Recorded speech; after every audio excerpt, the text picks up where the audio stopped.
I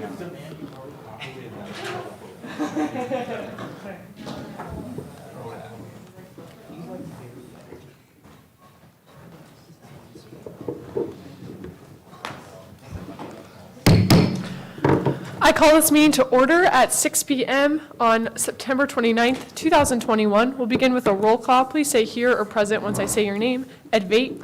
Here. Adagarla. Ulrich.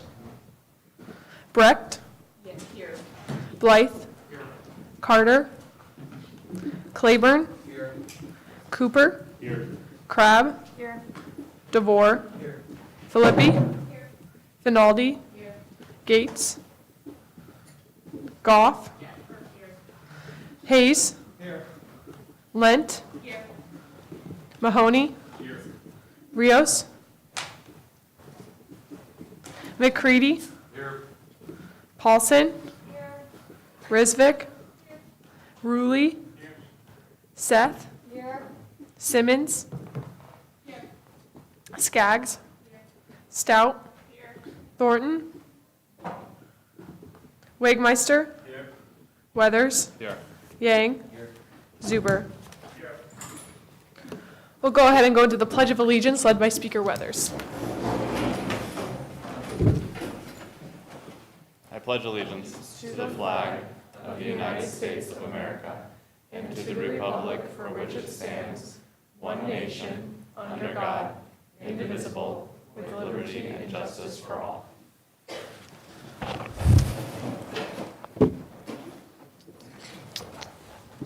We'll be skipping the program for tonight, so moving on to open forum. Open forum is a discussion open to the students.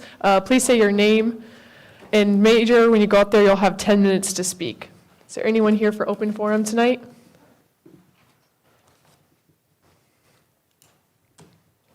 All right, we'll go ahead and move on to adopting the agenda. Is there any additions to tonight's agenda? Senator Wegmeister.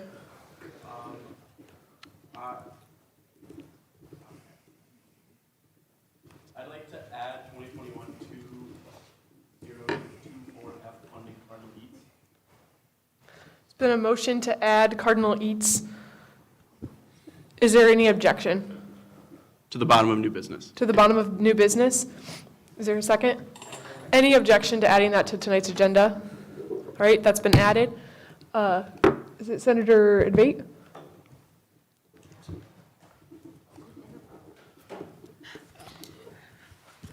I move to add 2021-2-017SG and 2021-2-0018SG to the bottom of special orders. It's been two additions to the bottom of special orders. There's a second. Any objection to adding those two to the bottom of special orders? All right, they've been added. Senator Ruley. Motion to table indefinitely Bill 2021-2-015 funding Pearson Squadron. There's been a motion to, could you say the bill number one more time? 2021-2-015. Okay, 2021-2-015C, members to the diversity. No, Which one is that? funding Pearson Squadron. Okay, gotcha. All right, is there a second? Second. All right, we'll go ahead. We have to vote on this if we're going to postpone it indefinitely. So go ahead and go into voting period. Unanimous consent has been called for and seconded. Any objection to removing or to postponing that one indefinitely? Okay, it's been postponed indefinitely. I also move to table 2021-2-016F indefinitely. And that's running line item transfer. There's been a motion and a second to postpone indefinitely 2021-2-016F. Is there any objection? All right, we'll go ahead and go into a voting period if we're going to postpone that indefinitely. Unanimous consent has been called for. Any objection?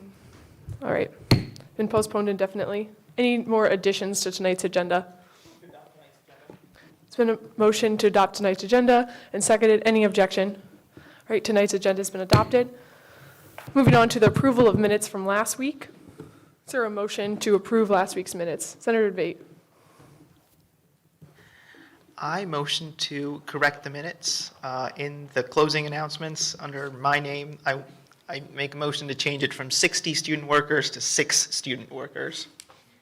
There's been a motion to update the minutes from last week. Is there a second? Any objection to updating that part of the minutes? Unanimous consent has been called for. Any objection to changing the minutes from last week? Right, been changed. It's been a motion to adopt last week's minutes and seconded. Any objection to adopting last week's minutes, excuse me? Right, been approved. Now moving on to committee reports, we'll begin with rules with Speaker Weathers. Good evening, everybody. Rules Committee saw the confirmation hearing of Rebecca Larson. She's a senator from a Residence Hall senator nominee from IRHA, who's here tonight. She'll speak. And that passed favorably, 5-0. And then we also saw 014Y, creating Chapter 15 Student Government Operations, written by Senator Risvik. We came in, there are several amendments to that that we'll see tonight that the Rules Committee sent, and I imagine there'll be a little bit of debate on them. So go ahead and give that a look if you haven't already. But that passed favorably, 4-0. So other than a bit of discussion on some upcoming bylaw changes that we have in our mind, that's all we had.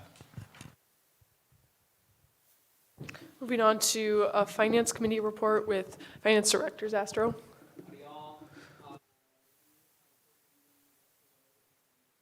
Super excited to have them join our team. We did see both the bills, just to explain, and this should also be in your inbox already. Running clubs line item transfer was less than $500, so that's something that I'm able to do myself. It doesn't need to see Senate. And there's also one little logistical question, which is why we're not just passing it immediately. And then also for funding Peterson Squadron, one of our eligibility requirements is that you can't receive more than half of your members cannot receive academic credit for membership. And Peterson Squadron is a really rare case where they do receive academic credit for membership in the club. So they were deemed to be funding ineligible, which means we can't fund them. So those were the bills that we saw yesterday. The previous week, we saw funding Pi Alpha Phi. That bill was sent no bias because they are asking for a space rental, which is funded on a case-by-case basis. That's up for Senate to decide. And then we also saw Socialize with Pride, which, with some minor amendments to the totals of the bill, was sent favorably. On top of that, so because our at-larges were seated, we had our liaison appointments. This year, everybody on Finance Committee is acting as a liaison to an organization. Which senator at-large as to which organization was determined yesterday. And so our finance senators and at-larges will be working with clubs just to have a touch point of contact with organizations, since that can be the one area where outreach has been a little tough in the past. And then lastly, we are looking for somebody to clerk for Finance Committee. You must be available on Tuesdays from 4:15 to 6:15. You must be at least okay at typing, I would hope. You don't need to be perfect. That's okay. There are gonna be mistakes. It's all right. This is paid. It's $20 a week. So if anybody's looking to make up a little bit of extra money, you can email me or reply to my memo. And if you're interested in that opportunity, we would be super glad to have you. If there are any questions, I'm happy to take them. Otherwise, that's all I have. All right, moving on to the PR Committee report with Director Johnson. Hi, everyone. A few quick updates. Our at-large committee applications will close tomorrow at midnight. So if you know anybody interested, please send that their way. And then also, Outreach Week, at the end of last week, we collected over 80 contacts from students interested in joining or getting involved in some way. So that's really great, and we really appreciate everyone's efforts to make that so successful. For homecoming, we have a small committee developed to paint Victory Lane, so we're really, really excited to start doing the design process on that. And then also, we're considering doing a float in the parade. So if anybody's interested, we'll start a tab on the MIS. Just jot your name down. We're just trying to gauge if there's enough interest to do that. So we'd really appreciate anybody that's free. It would be the Sunday before homecoming week begins. But we'd really love anybody free to come be in that with us as well. And then Bryce has been working really hard on our newsletter that'll go out tomorrow. That listserv that all these contacts we've developed to tell them everything that we're doing in student government. So we really appreciate anybody that's contributed information to that and all the committee chairs for their help collecting that. And then also the Multicultural Town Hall is being held on Monday, October 4th. So next week at 6 p.m. Right here on campus, we'll have free appetizers. So if you're free, come join us. It should be a great event. Moving on to Diversity and Inclusion Committee with Director Flores. Hello. So a couple updates from me. This week I met with Julia Megan and my vice chair at a gala discussing some diversity and inclusion reforms. So more to come on that later. We're getting information now about ADA limited mobility students and more representation for Indigenous or Native Americans on campus. We have also some updates from the director's son. He has finished the employer database project, which is really exciting. He did a very great job on that. And the travel project is in the review stage, so hopefully we get some data and get next steps for that soon. And today we are seating half of our at-larges, just making a comment that applications are still open until all are seated, but we wanted to get ahead of it and get 5 members seated today so that we can get some more projects started. Student Initiatives with Senator Debate. Hello, everyone. Student Initiatives had its regular meeting last Sunday. For those of you that don't know, Student Initiatives is charged with looking at resolution bills. So in the same way that Rules looks at rules bills and Finance looks at finance bills, Student Initiatives looks at resolution bills. We had a very long and a very productive discussion on the Big 12 related resolution that we're going to be seeing later tonight. And hopefully that discussion helps us shorten the time we spend in Senate debating that very bill. And you'll see some of those amendments made by various senators or maybe myself once we get to that bill. Other than that, we have reached out about the safety walk and we came up with a sort of rough timeline in the committee of what we want to see. We're also going ahead with the mental health walk related event similar to the one we had last year with the therapy dog Zosha and ICPD and resources to hand out. And SI now has its very own crack squad working on these 2 projects led by our very own Senator Seth. Other than that, we have 2 at-large seating, a seating bill for 2 at-larges coming up later tonight. We'll also be seating a senator to SI. If any of you has contacts with GPSS, that's the Graduate and Professional Student Senate, and knows someone there, there's supposed to be a GPSS representative on SI. I emailed them, never heard back, so if someone knows what's up, has contacts with SI, I'd love to talk to you after the meeting. Other than that, if you have anything to do with initiatives, campus life, or making it better, as always, I'm happy to help and let me know. Thank you. Moving on to Civic Engagement with Senator Paulson. Hi, just a short little update. National voter registration was yesterday, and so my committee, we tabled outside of parks and registered a good amount of students to vote, so yeah, that's it. I don't believe that Sophia is here for comments from the Student Government Advisor. We'll go ahead and move into comments from the Judicial Branch with Chief Justice Bruick.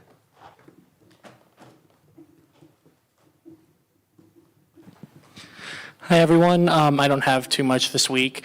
I just wanted to let everyone know that I did meet earlier today, actually, with University Counsel Mike Norton. He is the Judicial Branch Advisor.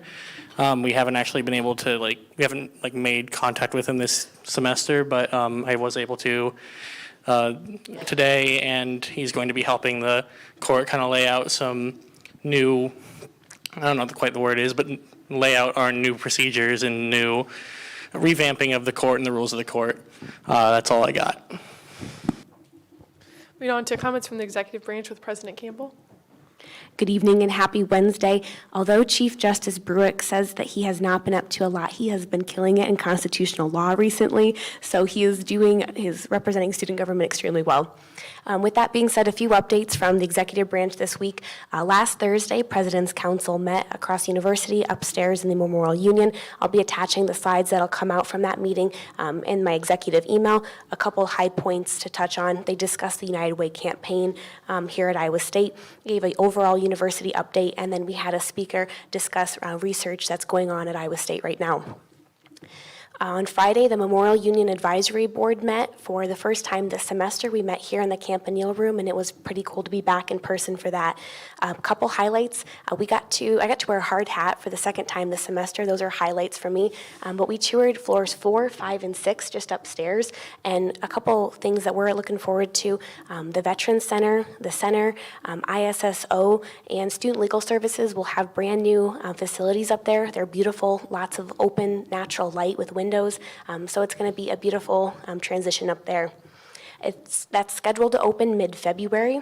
And then 2 other things I want to comment on from the Memorial Union Advisory Board would be that the Wedding Expo took place here in the MU this past Sunday, and I'm happy to share that the MU as a location venue for weddings is becoming a top contender, and that Wedding Expo is competing with other local wedding expos. So that's pretty cool as far as a revenue generating source for our Memorial Union. And then commented on how over the past semesters they've opened up the building for classrooms with the pandemic.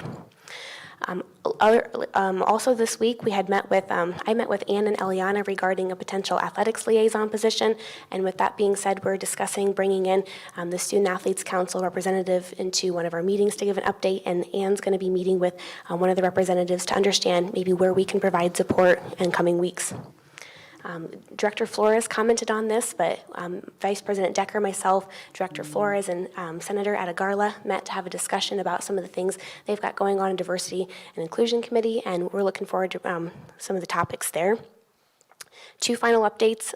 Cows Week is going on campus right now. Be sure to get food. If you haven't already, we had pork chops on a stick this week, and there's more food coming your way.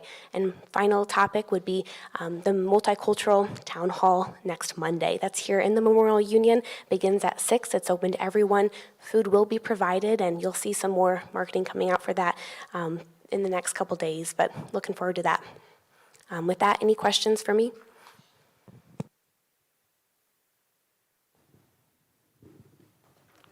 All right, moving on to external matters, general orders. We're down on the third one there, 2021-2-017F, funding Pi Alpha Phi Fraternity, Inc. with Senator Zuber.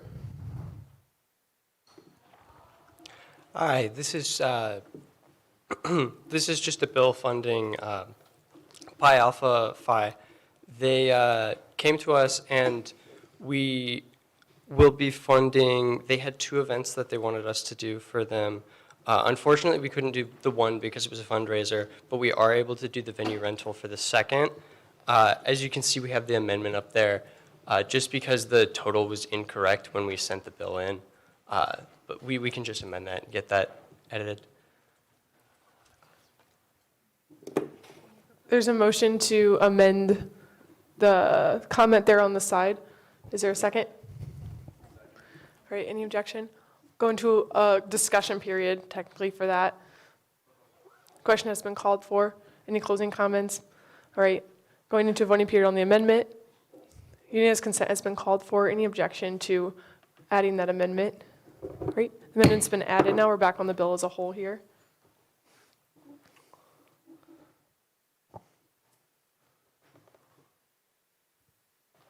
Senator Rulli. Yeah, are you here for, do you want to talk a bit about your request for the venue rental? Yeah. Hello, my name is Michael Mila. I am the treasurer at Pi Alpha Phi. We are requesting funding for our installs event, which is essentially our formals event. That will be taking place in Corville, Iowa, with our Pi chapter in Iowa City, which is why it's not on campus. We're requesting $900 just for the venue rental at the Radisson. And the cost of that is just going towards the venue itself.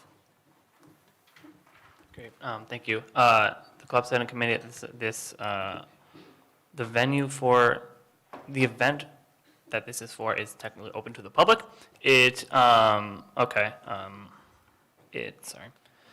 open to the public. Building rentals on PNC are listed as a case-by-case basis. So, and that is decided by the Senate. If the Senate sees that free building rental is insufficient on campus, we can fund building rentals. So I'm okay with funding this as the MU is not suitable for this event. So I yield. Senator Seth?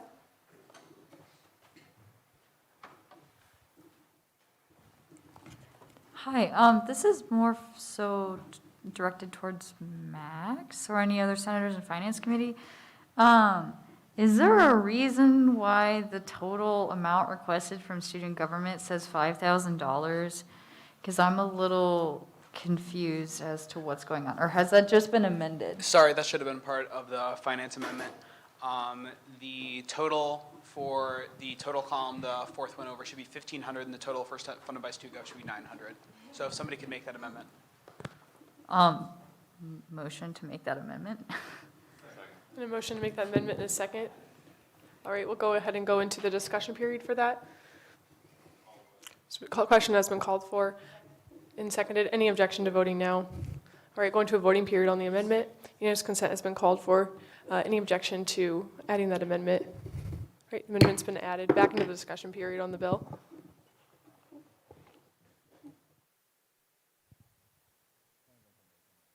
What exact number was it being changed to? 900 or 300?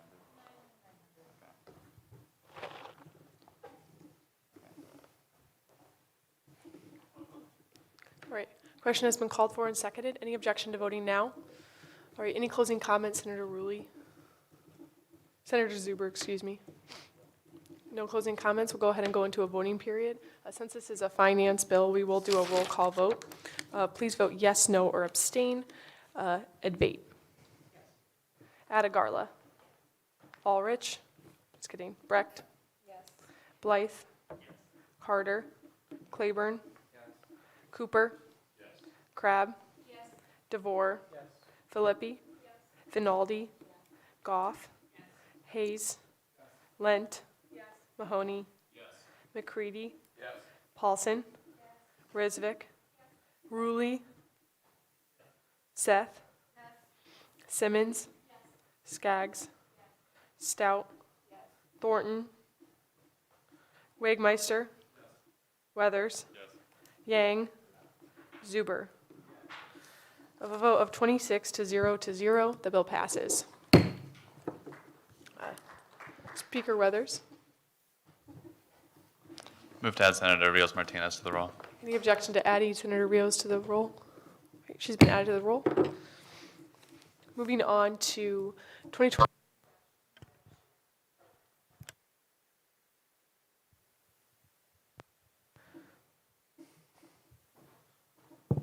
I think it's back on. 2021-2-018F, Funding Socialize with Pride with Senator Zuber. Is the representative from Socialize with Pride here and want to talk about it?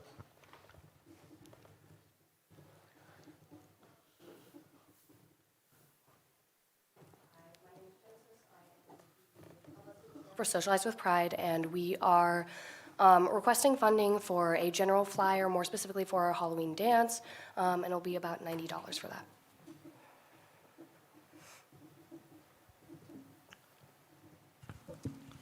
Point of information. Has someone amended the document already? I believe there were amendments on it before we moved to it, but now they seem like they've been accepted. Oh,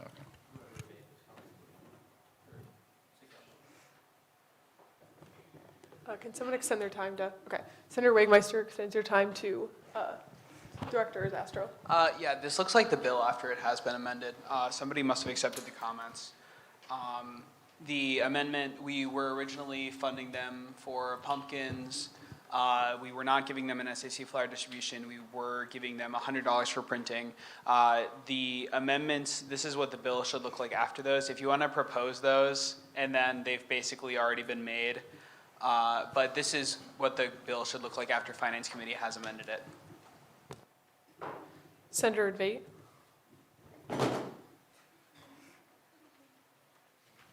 This is a question to Senator Zastro or Finance Committee senators. The math doesn't seem to add up on the first line.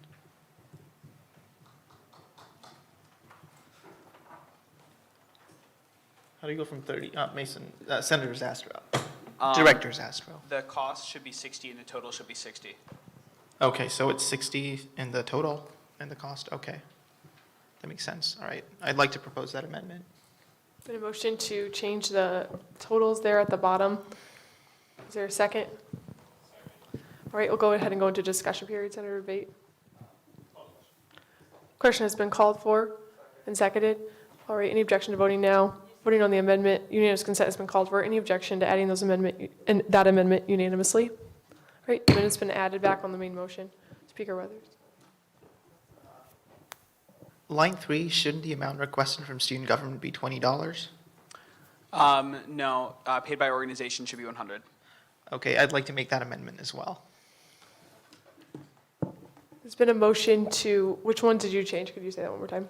Paid by organization is going to 100 from 80. Are you changing from 100 to 80? And 80 it's to 100. 80 to 100, excuse me. And seconded. Is there any objection? All right, we'll go ahead and go to discussion period on the amendment. And then everything else changes too. You called a question? Question has been called for and seconded. Any objection to voting now? Unanimous consent has been called for. Any objection to adding that unanimously? All right, amendment's been added. Senator Zastrow, would that also change the totals? It would if you would take that as a friend.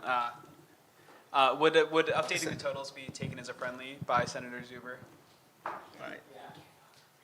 Does the chair accept it as a friendly? I have to accept it as a friendly.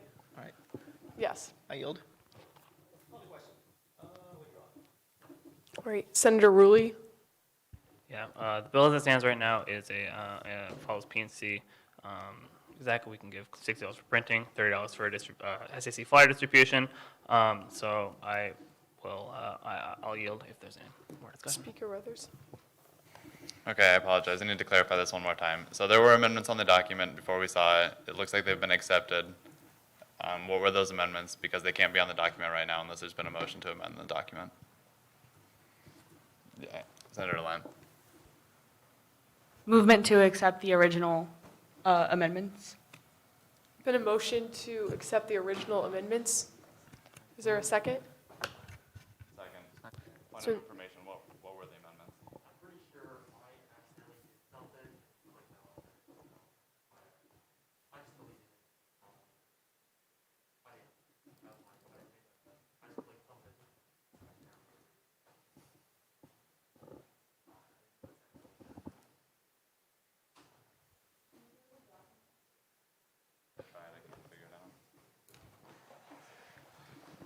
Okay, Speaker Weathers. Finance Director Zastrow, does the document as it stands right now reflect the will of the Finance Committee? Yeah. If we could update it looks like okay. Yeah, if we could add a dollar sign to amount requested from student government in the second line, that's literally the only thing that needs to be changed. Everything else looks all good. The amendments, the original bill was asking for $50 for pumpkins. We moved that to $0. They were asking $100 for, I believe it was, advertising supplies. That got moved to $0. And then we changed the advertising supplies to a new printing line item, which was funded at $60, and an SAC flyer distribution, which was funded at $30. So it's creating those two new line items, $0 funding the two that were originally asked for. So and then we just updated the totals. That's the whole bill. Okay, call the question on the Finance Committee amendments. Okay, the question has been called for on the amendments and seconded. Any objection to now we're going into a discussion period on those amendments. Okay, actually we're going to a voting period, excuse me. This is on the amendment. Unanimous consent has been called for. Any objection to adding those amendments unanimously? Right, they've been added. Speaker Weathers. Will the chair accept it as a friendly to amend that $0 to include a dollar sign? Yes. Okay.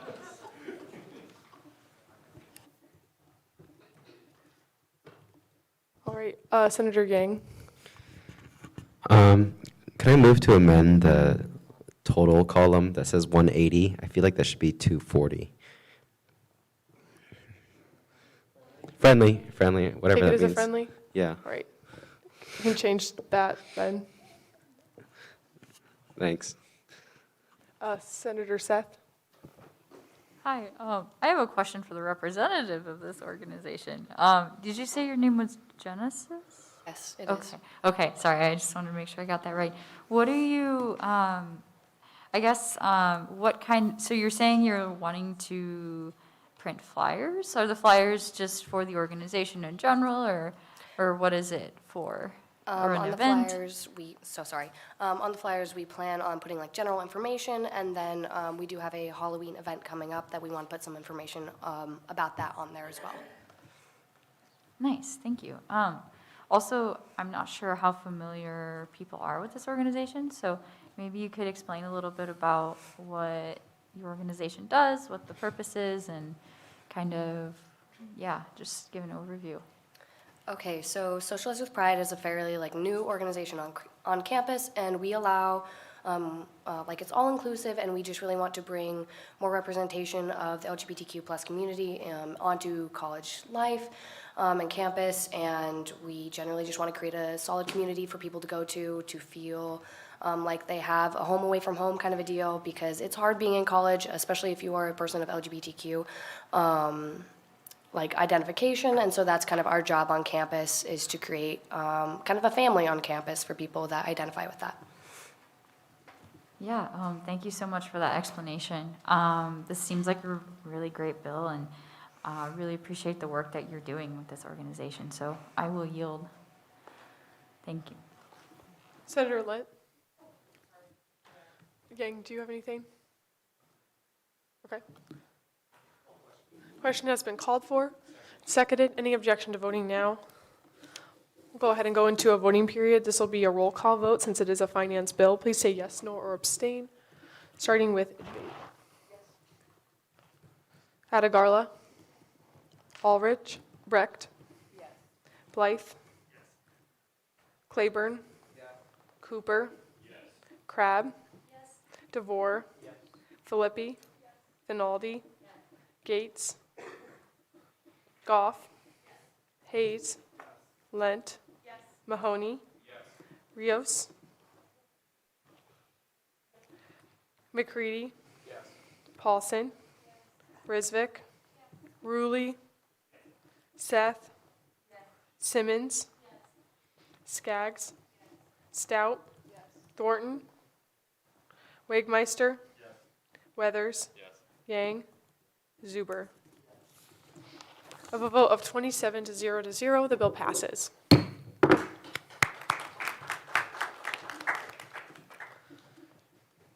Now we're going on to internal matters, special orders, 2021-2-014 SD, confirming the nomination of a residence hall senator with Speaker Weathers. Yes, correct. All right, Rebecca, if you'd like to approach the lectern. Rebecca came to Rules Committee. She had a thorough interrogation. I guess if you have questions as to the specifics of that, you can ask anyone on Rules, or you can ask Rebecca herself. But she's very qualified. IRHA saw fit to appoint her to the position. She's very passionate about it. She's involved on campus. Yeah, she'll tell you a little bit about herself and why she's interested in joining student government. But in Rules Committee's opinion, she's more than qualified. Okay, first off, thank you all for having me tonight. So I'll tell you a little bit my qualifications, or I guess I'll tell you a little bit about myself and then my qualifications. So as I said, my name is Rebecca Larson. I am a sophomore. My major is Ag and Society. I'm quite involved on campus. So I am currently in Air Force ROTC. I am in Ag and Society Club. I was the president of Willow last semester. And then I was on the club softball team, but I unfortunately had to drop it so I could hopefully join student government. And then I work at the USDA in Ames currently. And then, is there another question? I should keep going? Okay, perfect. So one of the questions they asked me last night is what I would want to get involved in student government.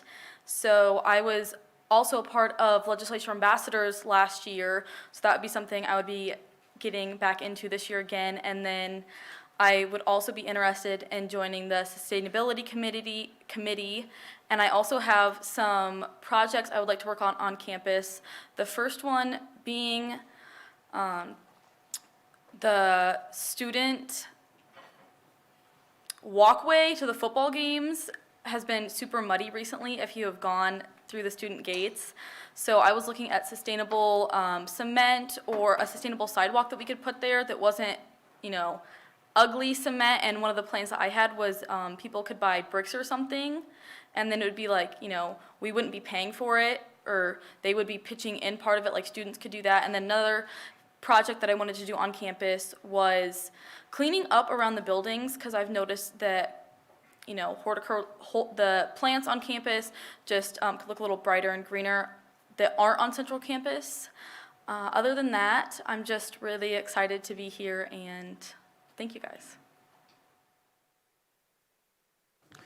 Are there any questions or comments from any of the senators? Senator DeVate. Thank you so much for coming out today. So I asked you this in rules yesterday. I'm just going to ask it again for the body. So as a residence hall senator, you have IRHA, which is the council you attend, and then there's actual residence hall members who are the constituents you represent. Could you quickly go over how you plan on reaching out, being in touch, and representing the residents in the residence halls, and not just IRHA specifically? Absolutely. So one of the ways I got in contact with people last year was going to eat at the dining halls, and something that me and my friends would do was every night we would go sit at a different table and we would ask people to come eat with us. I actually did that to Olivia quite a bit last year, and she unfortunately declined sometimes, but it's okay. But that's a way that I met a lot of people on campus, was just going up and being like, hey, I noticed you're sitting by yourself, like, would you like to come eat with us? And that's something I would love to do again this year, because you just meet amazing people. And as I said last night at the Rules Committee, I ended up doing that to somebody sitting by himself. He was watching anime, and he actually turned out to be a really amazing guy, and we got into a really awesome conversation. And I'm never afraid to just go up and talk to somebody or introduce myself, and that's just an amazing way to just find amazing people on campus. I love your enthusiasm, and I thought that was really cool. I just thought everyone in Senate should hear that. Out of curiosity, you don't have to have an answer, but have you thought about committees? Which ones pique your interest? Just wondering. Yeah, absolutely. So I can reiterate. I was on Legislature Ambassadors last year, and that's something I would absolutely love to do again this year. And then I would also be interested in the Sustainability Committee, just because I do have some action plans that I would like to implement on campus. Okay, sweet. Thank you so much. I yield. Senator Stout.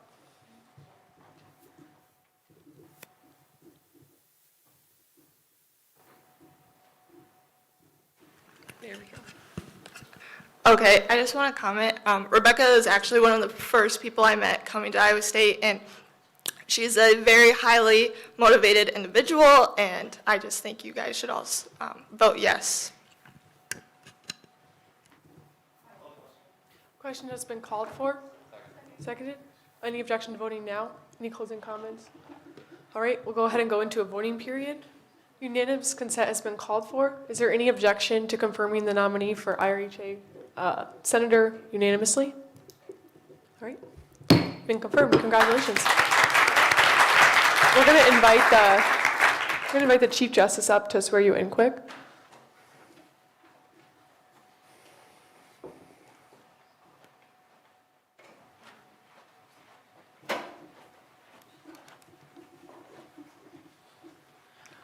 Would you please repeat after me? Yes. I solemnly swear or affirm I solemnly swear or affirm to execute the duties of my position. to execute the duties of my position. I forgot it. I had it. I'm telling you.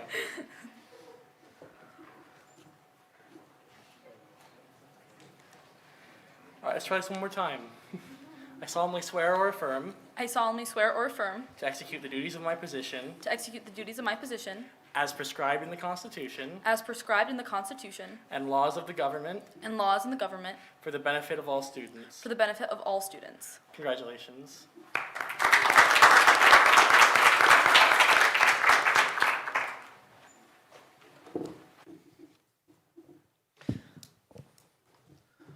All right, we'll go ahead. Oh, Speaker Weathers. Move to add Senator Larson to the roll. Been a motion to add Senator Larson to the roll. Any objection? Great, Senator Larson's been added to the roll. You can go ahead and take a seat along here if you would like. I think there's some open seats right by Senator Goff.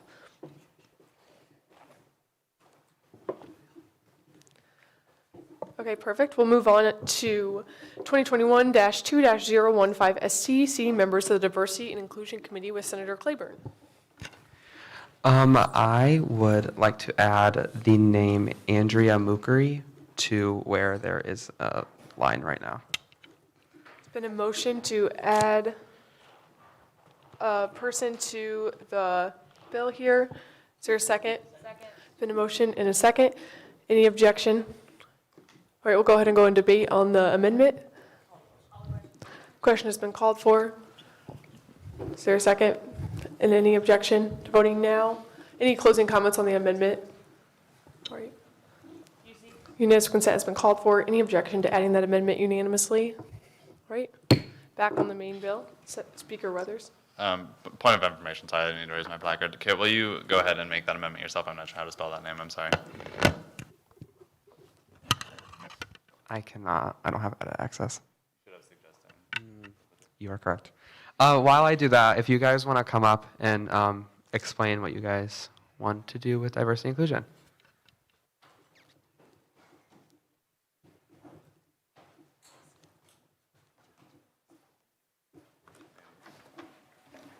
All right, hello everyone. My name is Natalie Nepper. My pronouns are she, her. I am representing the Asian American Pacific Islander community. I'm a sophomore in industrial design, and I want to work on how microaggressions affect people, especially minorities. I would also like to inform people on how to become more accountable for their actions and act upon that accordingly. Like, for example, providing more resources available for specifically microaggressions, as well as like learning how to become like accountable and identifying what they've said. Okay, thank you. Yep, each of you can go up whenever, if you want to just go in a line, that'd be awesome.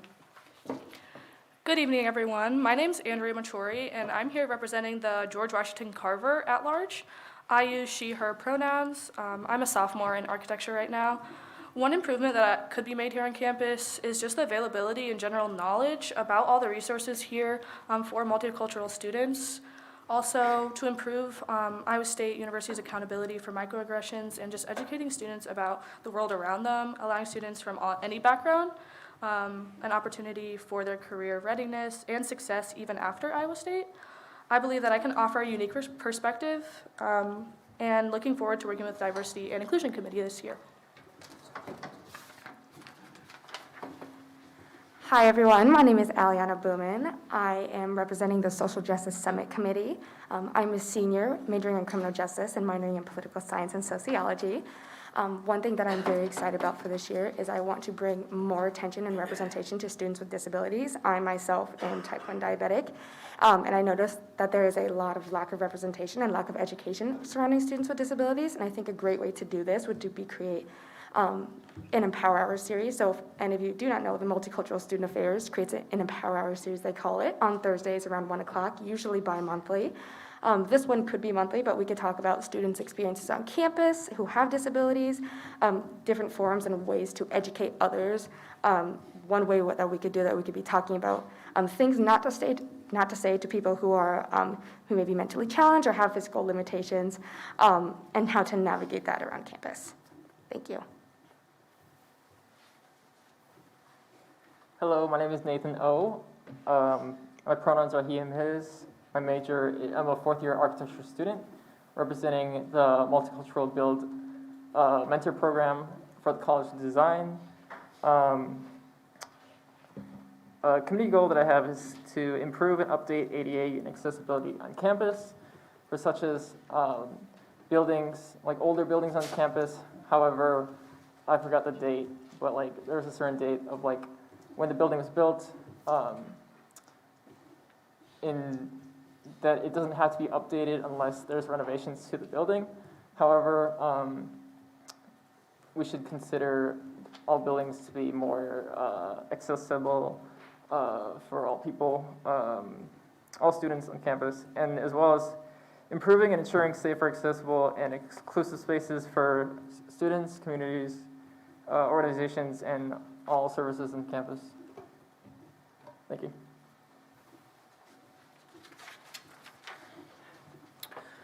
Hi, my name is Drew Donahue. I'm an agricultural engineering senior. My pronouns are he, his. Something I want to continue doing in my time here at Iowa State is helping to promote the representation and diversity we have here. I've served a lot with helping the international community here, I represent Chabad at large, the Jewish community, and something I think we could do a lot better is better resources to underserved minority communities. One example I know of is obviously there's not very many kosher options here on campus, and I would like to help provide knowledge on how to make a kosher meal and maybe even create a kosher kitchen here on campus. Any questions or comments for any of the nominees?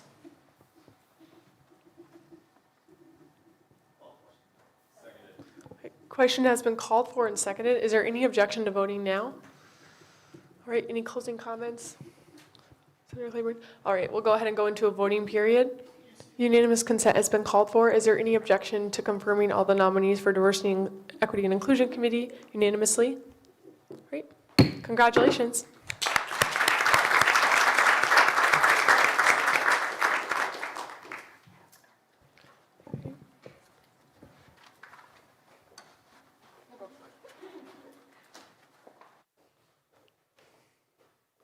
Moving on to 2021-2-012 SC, confirming the Vice Commissioner for the Election Commission with Speaker Weathers. All right, Dawson Schmidt, if you'd like to approach the lectern, go ahead and just speak to the Senate as to how you're qualified to be Vice Commissioner of the Election Commission, what your plans are, what you've been doing on Election Commission, whatever you'd like to say.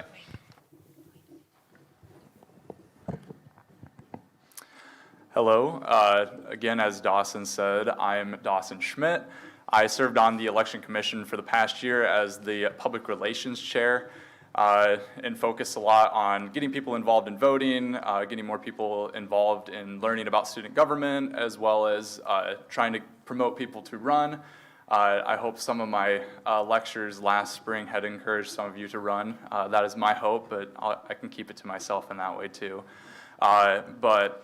Anyways, after I was nominated for Vice Commissioner, I decided that I was ready to step down as the Public Relations Chair and easily hand that over to our newer members and kind of get them more involved in those roles as well. And so as Vice Commissioner, I seek to, try to get more involvement into learning the violations process for our members so they're aware of it, making sure that our violations process are clear for all of you senators. All of you ran in the elections last year, however, only a few of you were actually involved in the violations process, but it's always a goal that not as many people have to be involved in that, as fun as it is to sit through those meetings. But anyways, those are some of my plans. Some of my qualifications is that a lot of last year involved knowing the election code, knowing elections, and then also involving myself into the violations process. Just with that, I welcome any questions. Hi, Speaker Crabb. All right, first off, I want to say Dawson's absolutely wonderful. I have spent many months working on many projects with Dawson, so I'm really excited to maybe see him in this position. But I do have a question. I guess, on paper, what does the Vice Commissioner do? So the roles of the Vice Commissioner are, of course, to preside over Election Commission meetings in the absence of the Commissioner. Other than that, we are also in charge of heading the Violations Committee, where we actually go in and look at each case that is brought forth to us. However, that does change a little bit this year with the attorney, or also from last year with the Attorney General position. However, I would still be in charge of adjudicating election law and running those violations hearings. And so just on paper, that's kind of the main role of the Election Commissioner, is to serve as the number 2, as well as head the violations and just help overall that elections run smoothly. Awesome. I encourage you all to vote yes. Thank you. Thank you. Any other questions? Oh, sorry, Senator Seth. I just wanted to ask you, you did a great job last year. Well, I guess, for the time that you were the Vice Commissioner, and in all of your other roles in Election Commission. I just wanted to ask, what are maybe some issues or things that you struggled with last year in Election Commission, and maybe what are some things that you're working on this year or thinking about doing this year to maybe resolve some of the challenges that you faced last year? Yeah, so again, with the violations processes, we're obviously going to be in the process of redoing our election code a little bit, making a lot of that more clear. making our Constitution more clear as far as our duties as well. And so trying to hone the violations process and honing, the rules of the Election Commission, just because there's been some mistakes with campaigns last year on stuff that, seems simple enough that shouldn't have happened. So it's a matter of, okay, maybe is that our thing that maybe we should probably make that a little bit more clear. And then also we did establish our own Instagram account now too. So we're definitely working on making sure that all of the rules are clear to everyone that is running. That's just something that I think is important. And like I said, as fun as violations hearings are, it'd be better if there's less, especially just for simple stuff that should not have been made. Yeah, I think those are great goals moving forward. I will yield, and I don't see any more placards up, so I'm going to go ahead and call a question. Question has been called for and seconded. Any objection to voting now? Any closing comments from Speaker Weathers? All right, we'll go ahead and go into a voting period. Unanimous consent has been called for. Is there any objection to confirming the nominee for Vice Commissioner unanimously? All right, congratulations, Dawson.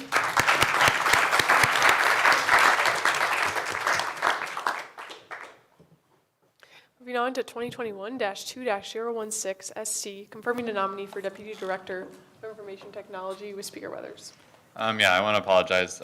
The person who is going to fill this role has retracted their offer to take over this role. But I believe the ad hoc position still stands. So I will end up moving to table the bill indefinitely. But if you all saw in the legislative packet, there should be Executive Order number 6, which will tell you a little bit about the position. It's essentially someone who will, once we get a person to take the role, someone who will work under IT Director Khan and learn the ropes so that when IT Director Khan leaves next year, we won't be completely left in the dark and our website won't be interoperational. Okay, so I move to table the bill indefinitely. Been a motion to table the bill indefinitely. Is there a second? It's been moved and seconded to table this bill indefinitely. Is there any objection? All right, we'll go ahead and go into a voting period. Unanimous consent has been called for. Is there any objection to postponing this bill indefinitely? Unanimously. All right. The bill's been postponed indefinitely. Now we'll move on to 2021-2-013 SC, seating the senators for the Sustainability Committee with Vice Speaker Crabb. Yeah, so Olivia's already making their way up there, so just kind of give a brief explanation of why you want to be on Sustainability Committee and maybe some projects that you're excited to work on.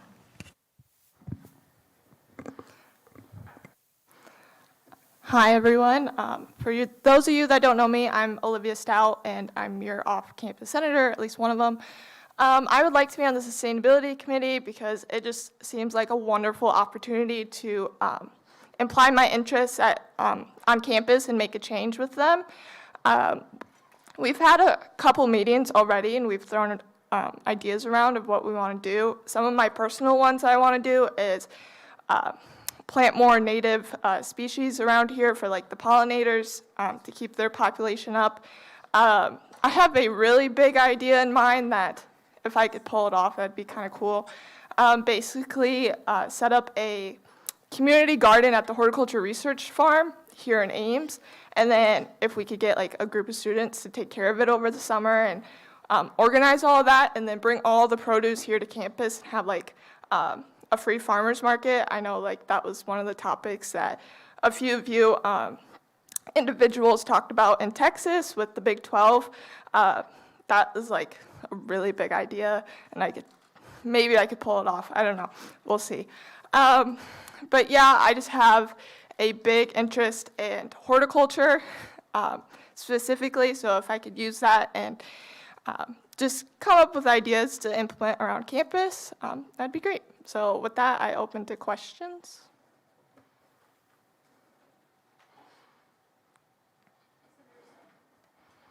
Senator Seth? Once again, it's no surprise to everyone that I'm talking again. I just wanted to ask you, Olivia, about your community garden project. I think that's a really, really interesting concept. I know when I was a freshman, which was a long time ago, there was talk about doing a permaculture project on campus. That didn't get very far because of land constraints, but I think it'd be really interesting to see where this goes with Horticultural Research Farm. What I did want to ask is, you mentioned that this is kind of a big project. How would you kind of lay some groundwork to get that started? Like, have you thought more about the scope of the project and, you know, whether or not it'd take you more than a year to complete it? And if so, you know, what are some things that maybe would be like smaller goals that you could work on during this year, if it's, you know, if the project is not something that can be done in like a year? Yeah, that's a really good question. So through one of the classes I'm taking this semester, we took a tour through the Horticulture Research Farm. That's how I kind of found out about it. And I got the contact of the guy that runs it and manages it for another reason. So I could like pursue that avenue and like talk to him, like what is it going to cost, like what needs to happen, what is provided out there, what do an individual has to bring out there. And then me, myself, I'm part of Horticulture Club, so just to get workers out there, I could talk to them and be like, hey, this would be like a really cool project. Would any of you be willing? And then this would be like the funding part of it, like maybe look into the Green Initiatives Fund to see if that would be eligible to utilize. But no, I just grew up having a garden at my house. My dad installed that interest in me, and so the past couple summers I've had a very large garden that would provide produce for a lot of people. I usually just give it away to food banks and neighbors and anyone that really wants it. So I see an impact of how that can help people, especially college students that probably A, don't know how to grocery shop for fresh fruit and veggies, and B, maybe can't afford it. So yeah. Yeah, I think that's a really, really cool project idea. It reminds me a lot of Growing to Give, which Horticulture Club worked in conjunction with Environmental Science Club on last year, even though we've had a long-standing beef, but we resolved that. So good for us. Yeah, you sound like an excellent candidate for this position. I'm really excited to see where this project goes, and yeah, I will yield. Thank you. Senator Blythe?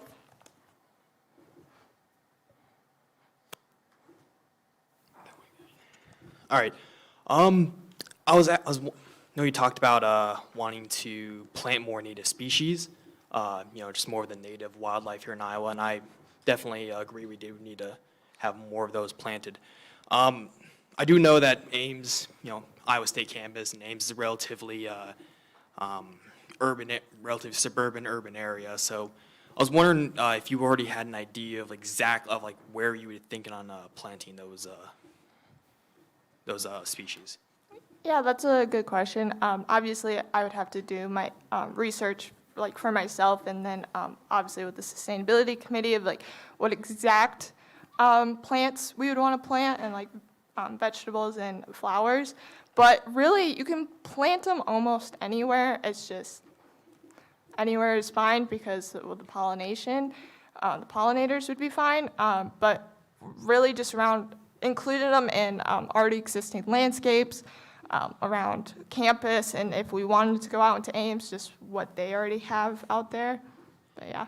Main reason I bring it up is because definitely in cities past that have tried this sort of thing, private owners would end up mowing the actual stuff over. So that's why I wanted to ask if you had an idea of where you want to plant. How would you prevent, say, a nearby neighbor or something just mowing over the native crops before they can actually take full root? Like I said, it's if they already have a garden bed or a flower bed established, if you can just sneak them in there and open spaces, they shouldn't be touched.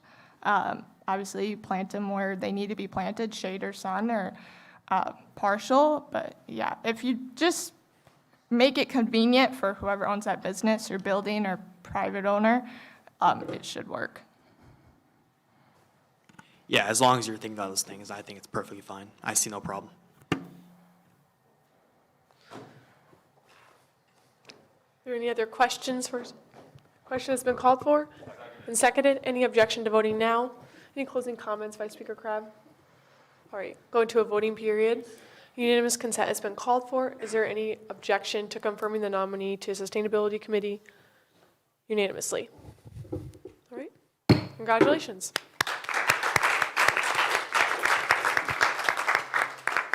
Speaker Weathers. I apologize, but before we go into our next two big bills, I want to call for a 5-minute recess. Sorry, any objection? Go into a 5-minute recess.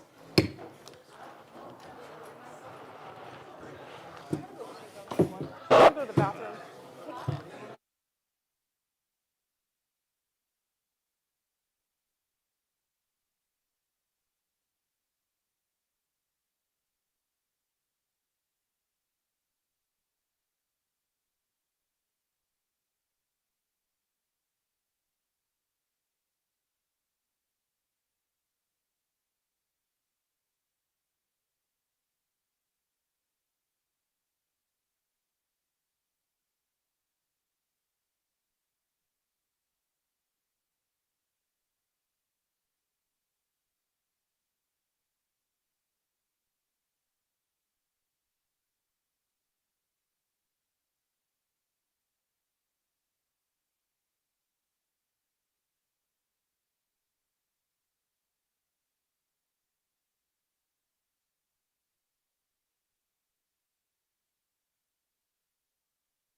2021-2-017, or excuse me, 2-11 SR, condemning the lack of student input in Big 12 expansion with Senator Hayes. Hello, everyone. I really hope everyone has looked over this resolution and has formed their opinions on its content and the outcomes that it is expected to produce. I have quite a few opening remarks that I hope will clarify the resolution and its intent, and will answer any questions you all may have about it.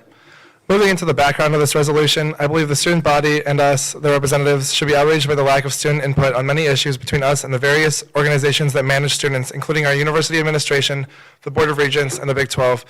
The lack of representation and say we have as students on the environment and rules we are mandated to act within, the scope of is horrendous. This has been an issue for me personally for years, although I never mentally framed it this way. Thinking back on major campus decisions made on our behalf, which only practically affect students, like the chalking and trademark policies, I had framed them as issues concerning the ways the administration had handled individual instances of campus life. When I was outraged at the expansion of the Big 12 Conference, I was outraged because our university voted to accept Brigham Young University, whose policies are discriminatory towards anyone who participates in sexual activity. Their policies are especially discriminatory towards those who are members of the queer community, of which I identify and empathize with following the expansion. For me, not having a say in this decision was angering because it directly discriminates the community I identify with, and that instantly showed me that whoever had finalized inviting BYU into the Big 12 had not placed student well-being at the top of their priority list. This is especially apparent when considering that just 5 years ago, the senatorial body here passed a similar resolution to this one, saying that they did not wish to have Iowa State invite BYU into the Big 12. Iowa State's administration had gone about inviting in another university on September 10th without inviting student discourse to be considered this year, but also knowing that the last time there was student input on the matter, the Senate disapproved of their invitation. The administration at this university not only had not given us an opportunity to voice our opinions on the matter, but they also ignored our opinion on the matter. Our voices are not heard, nor are they important to the decision-making processes at this university. To put it in perspective, I will tell you all the timeline of how the Big 12 expansion decisions took place. On July 27th, Oklahoma and Texas officially began their transition out of our conference. It was shortly after this that the Big 12 had decided to form a 4-person committee dedicated to the expansion of the conference, composed of Texas Tech Athletic Director Kirby Hockett, Baylor Athletic Director Mack Rhodes, Iowa State President Wendy Winterstein, and Kansas Chandler Doug Gerard. Kirby Hockett, again, the athletic director of Texas Tech, came out a few days later saying that over 15 schools had expressed interest in joining the Big 12, and said of the expansion that, quote, "there's no more important topic that's in front of us right now," end quote. Exactly 1 month after Oklahoma and Texas announced their departure, aka August 27th, the international sports reporting website, The Athletic, quote, reported that BYU is already receiving serious consideration as a possibility for Big 12 expansion, quote, end quote. The same day, an unnamed Big 12 source told The Athletic, quote, "the people who didn't want BYU before are leaving the conference," end quote. That unnamed Big 12 source must not have considered Iowa State as being disapproving of BYU, or at least not the students here. This was the week that students returned to school, keep in mind. During the process of BYU, quote, "receiving serious consideration," end quote, students were largely not congregated on campus or holding campus meetings. On September 2nd, ESPN reported that the University of Central Florida, the University of Houston, the University of Cincinnati, and Brigham Young University were expected to join the Big 12. On September 6th, the Big 12 presidents had an informational meeting regarding the schools in consideration for the expansion. It was at this point that, quote, "this is all moving very quickly. Big 12 expansion appears to be inevitable at this point," end quote. That was reported by Cyclone Fanatic, one of the reporting websites at Iowa State. This is 2 weeks into the school year, and students being on campus. Students largely found out about the expansion through outlets outside of the university and were not invited to any conversations discussing the reasoning behind the expansion or the results of the expansion. On Friday morning of the same week, September 10th, it was confirmed that the Big 12 had been expanded to include Houston, UCF, BYU, and Cincinnati. Moving on to the contents of the bill, the first whereas clause states basically what I have just stated about the schools being added in a fashion so expedited that student input was not possible. The second whereas clause explains... 30 seconds. Oh, gosh. Second whereas clause explains the previous student input that was given on the Big 12 expanding to include BYU in 2016. The third whereas clause states that Iowa State students have previously expressed interest in participating in the mission of Big 12 and ensuring that the mission is carried out accurately in the way it is described. The final whereas clause reads a further continuation of the Big 12 mission statement and explains why in order to carry out the mission of the Big 12, student input is necessary. I yield. Right, we'll go ahead and go into a discussion period then. Senator Advait. All right, first of all, I would like to propose all of the amendments I've marked as a friendly on the board, on the Google Doc, and ask the chair if they would like to accept those as a friendly. To go over it, the first one is just grammatical. It's making it the Big 12 expansion instead of just the Big 12 expansion. The second friendly amendment takes out the names of all the other university presidents except for Iowa State. The reasoning for that is this is a bill sort of bringing up the fact that Iowa State administration did not listen to Iowa State students' concerns about a matter, and the presidents of other universities kind of stand outside the scope of us complaining to our university administration about them not listening to us. The other friendlies here are simply adding in who the resolution is going to at the Des Moines Register, at the Ames Tribune, and at the Iowa State Daily. All right, we're not going to do that as a friendly, but if there's a motion for that, is there a second? Second. All right, it's been moved and seconded. We'll go into a discussion period then on those amendments. Is there any discussion on the proposed amendments?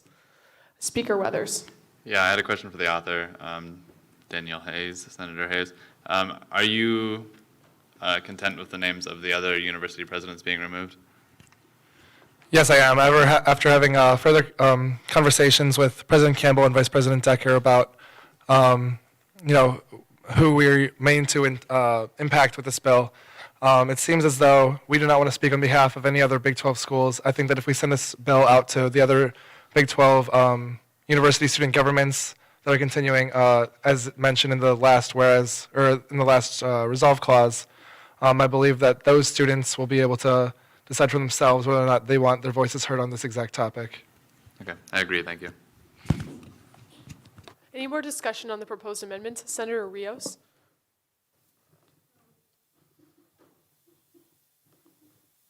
I have one question.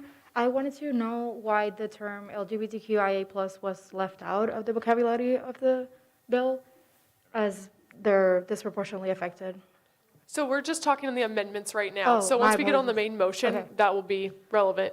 Okay, I apologize. Any more discussion on the amendments? All right, question has been called for and seconded. Any objection to voting now? Is there any closing comments? Senator Advait. All right, unanimous consent has been called for. Is there any objection to adding all of the amendments unanimously? All right, the amendments have been added. Back on the main discussion. All right, so I'm going to take this opportunity to also, hold up, those aren't mine. Right, I yield. All right, Senator Seth. Motion to make, how should I say this? Make the amendment on the third whereas clause of this bill. So motion to approve the amendment on the third whereas clause. Okay, there's been a motion to approve the amendment on the third whereas clause. Is there a second? Second. All right, discussion period on the added amendment. Yeah, so I'll just talk a little bit about what this amendment, where it came from, kind of what it means. We just felt that, this is one of the amendments that came out of Student Initiatives Committee. We felt that it maybe helped clear up the language a little bit and kind of clarify what the intent of the bill was, just so people were maybe not associating it with being expressly about BYU, and more so focused on simply the lack of student input. So there was a little bit of issue in terms of interpretation, and so this amendment is just mostly there to kind of clear that up. So, yeah, if you have questions, let me know. I don't know why I said it that way.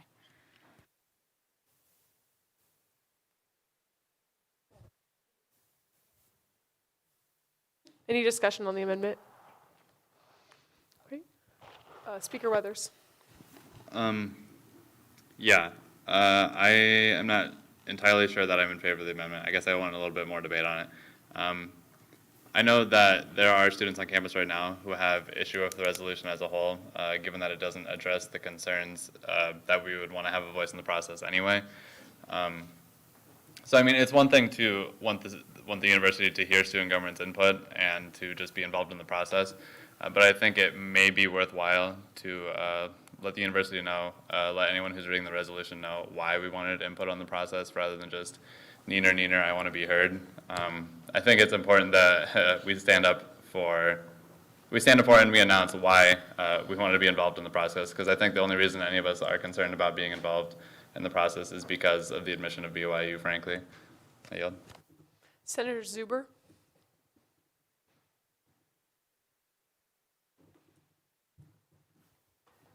I think that the previous whereas clauses make it pretty clear why we want to be involved in the process, because we do previously mention Brigham Young University.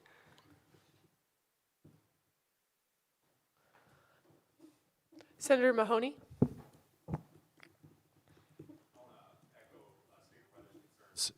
Specifically, talking with some of my constituents about this bill, there was a lot of confusion about what it was, and actually some backlash of like, student government's just mad that they didn't get a hand in the input. So I think some more specific than just, oh, in the past they tried to join and we didn't want them, some actually specific concerns about who the draft expanded to makes this bill more, or makes this resolution much more impactful and true to its purpose, at least in my mind, what would make sense to actually pass. Senator Litt? Not to, sound like a broken record, but echoing that again, the constituents that I spoke to didn't really care whether or not student government made a resolution, period. They only felt concerned about it and agreed that we should do something about it when they heard about Brigham Young University and the actions that they take against the LGBTQIA+ community. Is there any more discussion on the amendment? Oh, Senator Hayes, do you withdraw? Yeah, I think that something that's important to keep in mind with this bill, just no matter what we're thinking about. So, so making this amendment, it would eliminate the conversation of Brigham Young University in this whereas clause, but in some of the resolved clauses that include the statements that are being sent out to the Big 12 staff and to the Iowa State staff, we mentioned the previous discussions that we had, or this previous resolution that we passed in 2016, stating that we do not approve of BYU. And I think but again, and the purpose of some of this conversation is, to condemn the lack of student input on, from all students as an entire student body, I'm going to allow and to, almost demand like more student input on all actions in the future. So I just want everybody to keep that in mind as we vote here. Senator Seth? Yeah, I just want to echo what Senator Hayes said. I am not saying, I do believe that, BYU being included in the Big 12 is a point of concern in a lot of ways, because I feel like that's kind of what we're all really upset about. But based on the way that Senator Hayes wrote this bill, I think he intends for it to have kind of more of a broader sense on how students need to be more involved in the process of adding more schools into the Big 12 because of the case of BYU. And so that's kind of, again, why we put that language in that whereas clause, just to kind of clear that up. And then, as Senator Hayes mentioned, we go into more detail in the resolved clauses about BYU, specifically in events that occurred in the past with BYU. So just also keep that in mind when voting on this amendment. I will yield. Any other discussion on the amendment? Question has been called for and seconded. Is there any objection to voting now? All right, any closing comments from Seth? Were you the one who proposed the amendment, Senator Seth? Okay, we'll go ahead and go into a voting period. We'll do a placard vote for this one. This is just on the amendment that's proposed. Please vote yes, no, or abstain. We'll begin with yeses.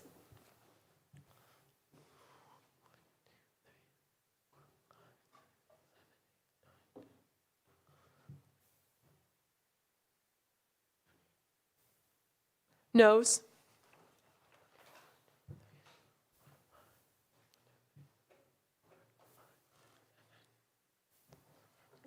And any abstentions?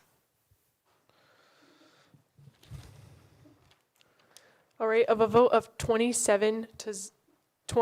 7 to 0, excuse me, the amendment passes and the amendment will be added.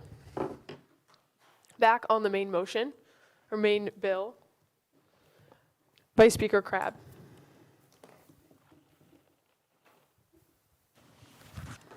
All right, I move to create, I have not done this. I move to add this paragraph to the second resolved clause in between paragraphs 3 and 4, and I'll read it out. Is that right? It reads, and I'll put it on the.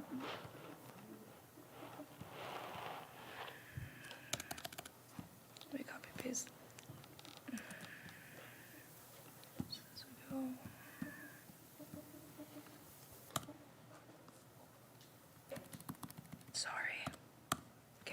Sorry about the pink highlight too. So this would read, because the university's administration's vote in the Big 12 membership was not consulted upon by students, the decision was not informed with the concerns of underrepresented groups on campus, specifically members of the LGBTQIA+ community have been completely shut out by the administration's choice to allow Brigham Young University into the conference. This institution has a clear history of homophobia that continues to persist to this day. The administration is making a choice for the LGBTQIA+ students on campus by allowing them to endure experiences of discrimination during their time at Iowa State University. Because of previous feedback given by Student Government Senate in 2016, the administration should have expected that BYU's admission to the Big 12 would have a negative impact on the LGBTQIA+ students. The lack of input in any instance will continue to keep actually, I'm going to delete that part, never mind. Yes, so, and creating this, I think that we never really stated why we're upset. I think putting the people that are being affected most into the bill is incredibly important. Also, I think that this sends a clear stance that Iowa State Student Government Senate doesn't put up with schools that have policies that are frankly homophobic. But yeah, and also kind of coming up with this, and I worked with the Pride Alliance, a lot of their exec members on this as well, to make sure that I'm not speaking for all members in the LGBTQIA+. I've also reached out to a couple senators to look through this as well. This is something I want to say with my full chest, and I hope you all do too. So could you restate the motion just simply so I move, get back on track? I move to add the suggested clause to the bill, but in between the third and fourth paragraphs of the second resolved clause. Second. It's been moved and seconded to add that paragraph between the third and fourth whereas clause. Now we'll go into, seeing no objections, we'll go into a discussion period on that amendment. Senator Zuber.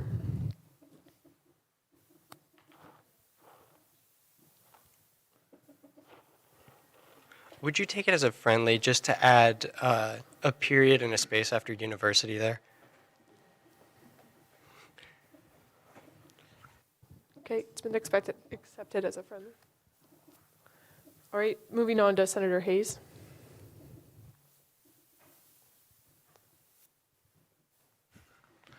Yeah, so Eliana, proposed this to me, and I think that she did a great job of framing it in the sense of student input. I think that it helps encapsulate a point that Kit made very clear to me, that marginalized communities are also a part of the whole student body as well. It's important to recognize the largest impact of student input that we can have, but it's also important to recognize the communities that make up our student body as a whole that are also affected by lack of student input on these conference-wide and even campus-wide scales.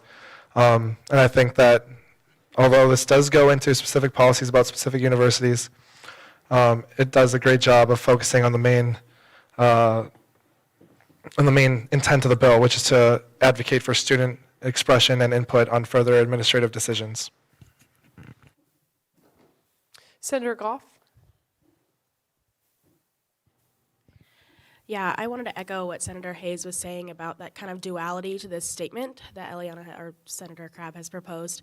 I know that several senators had brought up that the main issue for our constituents was that the lack of representation for those, or better yet, those kind of condemning actions for the LGBTQIA+ community, but also us as a student government need to reiterate that the impact of student opinion and input is most valuable. So this statement that Senator Crabb has kind of proposed here does that duality of recognizing those marginalized communities that need to be recognized with this adoption of BYU, and also recognizes that student input is very valuable to the decisions that are made here on campus. Senator Mahoney? I voted no on the First Amendment because I was worried about the lack of concern towards this exact topic being omitted. And this far more effectively says that than what we originally had. I'm in full favor of this. Is there any more? Senator DeVate? Senator Crabb, would you take it as a friendly, just for the first line, just a grammar fix, because students were not consulted in the university administration's vote in Big 12 membership? All right, thank you. I yield. Is there any more discussion on the amendment? Question has been called for. Is there a second? And seconded. Any objection to voting now? All right, we'll go ahead and go into a voting period. Any closing comments from Vice Speaker Crabb? This went by a lot smoother than I thought it was. I'm really happy to be part of the Senate, and I'm really happy to have a community like all of you. So thank you. All right, we'll go ahead and go into a vote. Let's do a placard vote on this one again. Please vote yes, no, or abstain. We'll begin with yeses.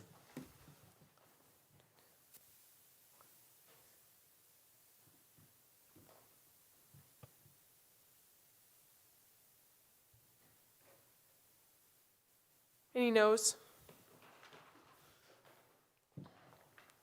Any abstentions? All right, of a vote of 26 to 1 to 0, the amendment will be added. Back on the main motion once again, Speaker Weathers. Yeah, I'm sorry, this is a minor thing. I'm not entirely sure that Senate has the authority to send resolutions on behalf of all of student government. So I will amend everywhere where it says on behalf of student government, I will amend to say student government Senate. It's just a minor change.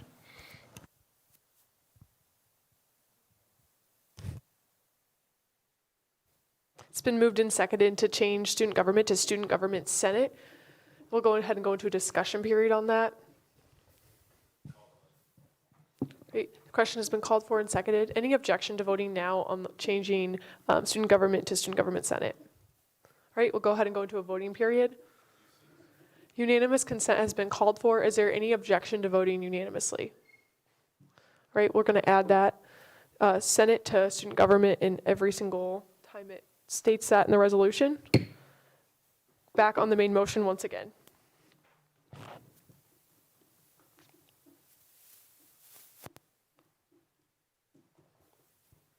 Oh, sorry, Senator McCready. Yeah, I propose the amendment adding the last resolve clause. There's been a motion to add the last resolved clause and seconded. All right, we'll go ahead and go into a discussion period on that amendment. Question has been called for and seconded. Any objection to voting now? Go ahead and vote on that amendment. Unanimous consent has been called for. Is there any objection to adding that last resolve clause unanimously? All right, it's been added. Back on the main motion once again. Is that Senator Yang?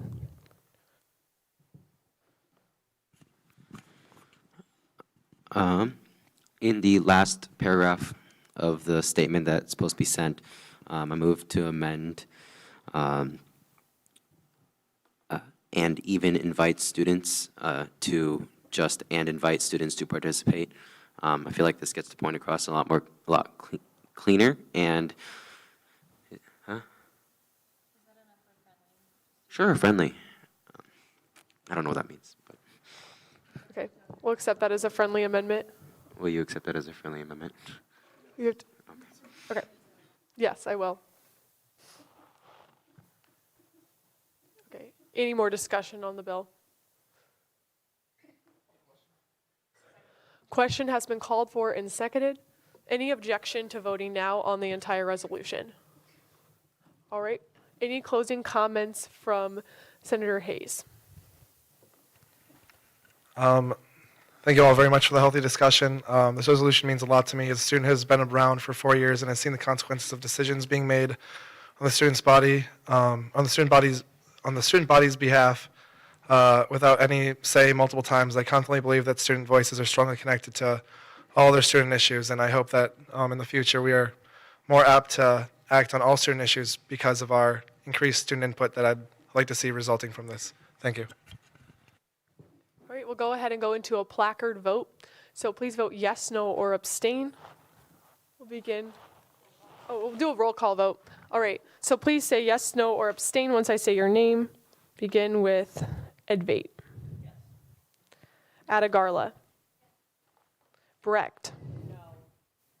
Blythe. Claiborne. Cooper. Crab. DeVore. Filippi. Finaldi. Goff. Hayes. Lent. Mahoney. Rios. McCready. Paulson. Rizvik. Ruley. Seth. Simmons. Skaggs. Stout. Wigmeister. Weathers. Yang. Zuber. Larson.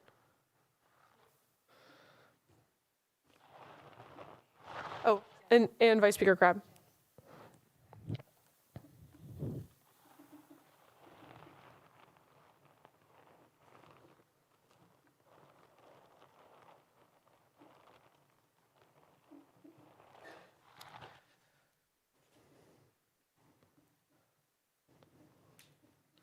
Of a vote of 22 to 5 to 0, the resolution passes.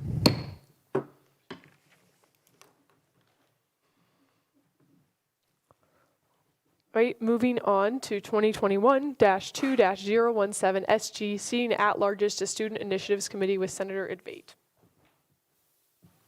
Ooh, I see a red light on my mic. All right, so this is adding 2 at-larges to student initiatives tonight. Unfortunately, they could not be here today. One of them had an exam tomorrow, and one of them had work scheduled, I believe. Instead, I have statements that I'm going to read from both of them. The first at-large is, oh, there we go. Caitlin Sommerfeld. My emails are not sorted right now. What is going on? Apologies.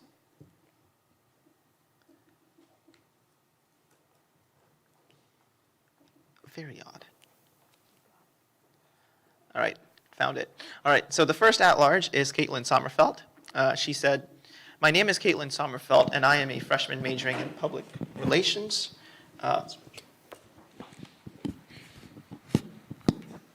My name is Caitlin Sommerfeld, and I am a freshman majoring in public relations. I heard about student government at Club Fest this year and was told if I wanted to join to look into different committees.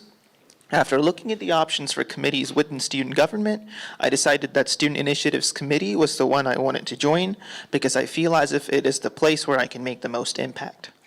The second nominee is Dev Rokade.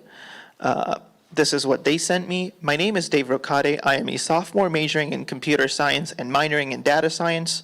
I have a desire to help out every student at Iowa State and help them feel like ISU is their second home. I would like to contribute towards this by working in the SI committee and would love if you would give me that opportunity! Exclamation point.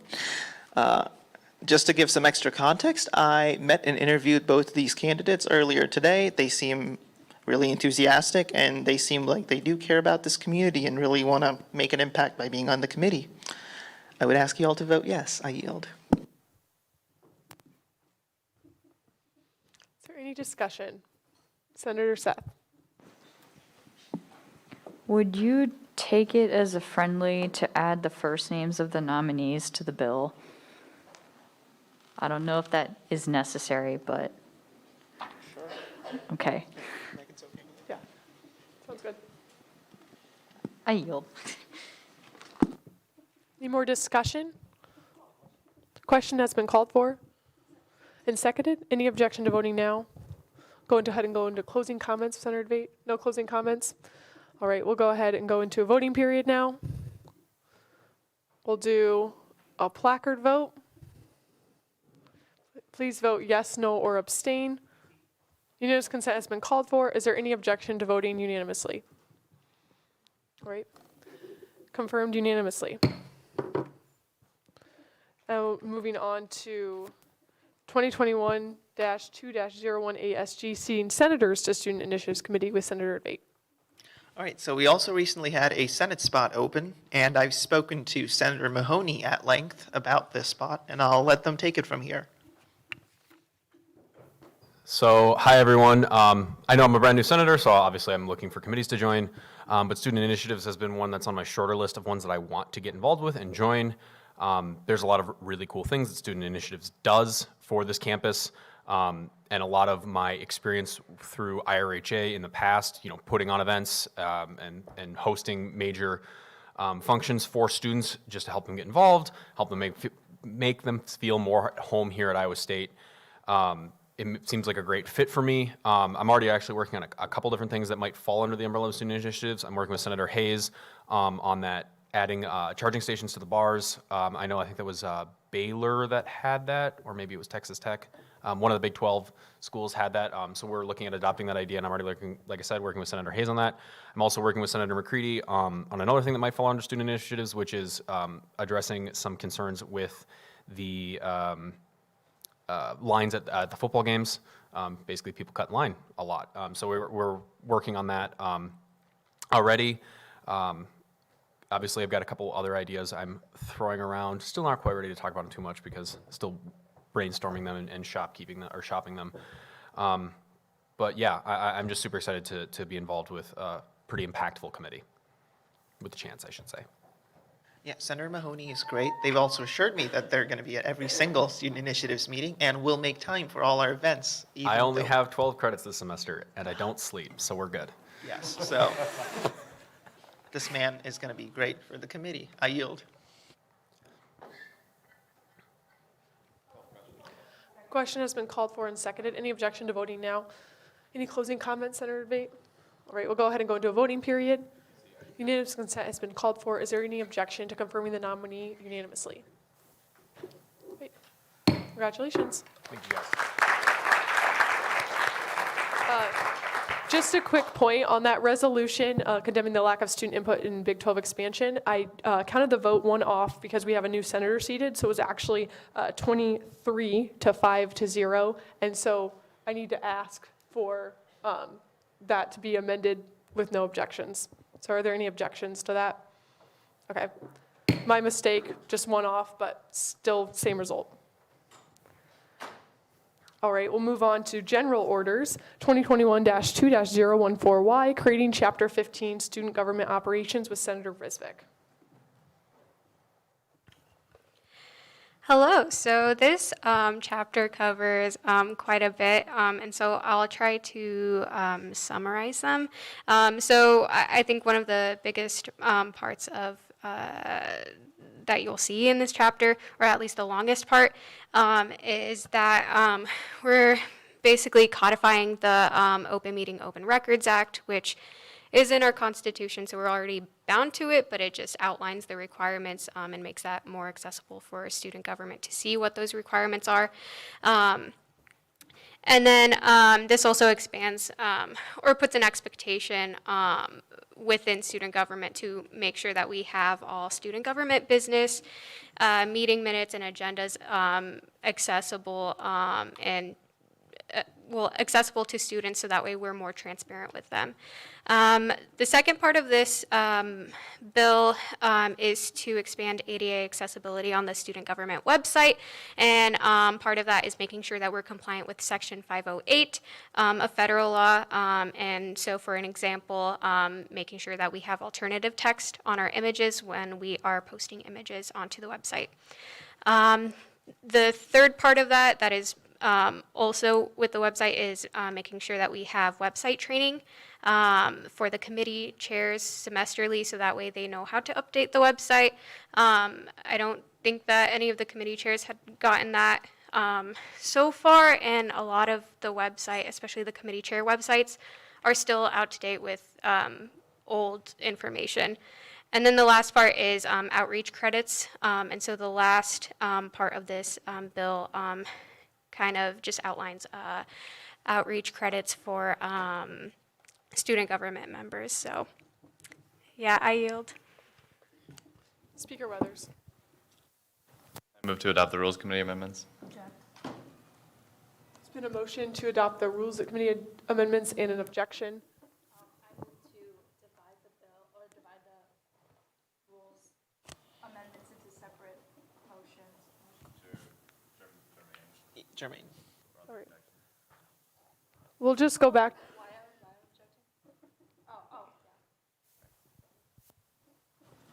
Robert's rules is very hard. So essentially, we had a conversation in rules. I feel like this should cover a larger group than just the 4 or 5 of us. But if you look at 15.4.1, it says all senators and cabinet members shall participate in a minimum of 2 outreach credits per semester. Outreach shall include, but not be limited to, tabling, speaking at clubs and organizations, and speaking prior to classes at Iowa State. I know that when this was being drafted in the Outreach and Transparency subcommittee, I know Senator Risbick and Chief of Staff Ludwig were both in there, and they helped draft this bill.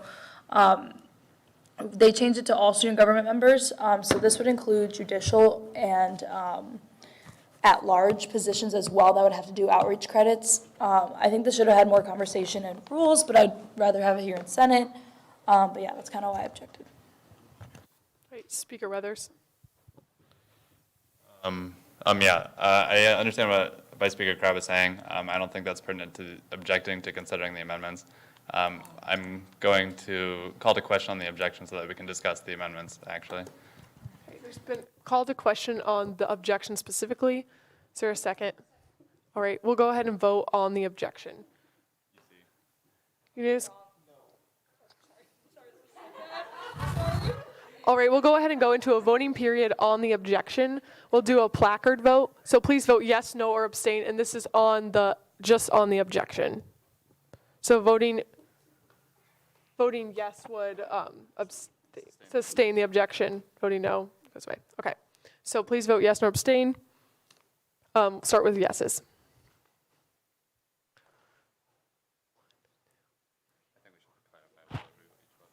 Okay, yeah, so I'll say it one more time. Voting yes sustains the objection, so it we do what Eliana said, basically. And voting no would mean we're going back to the amendment that Dawson proposed originally. Yeah. So if the objection passes, it's what Eliana proposed.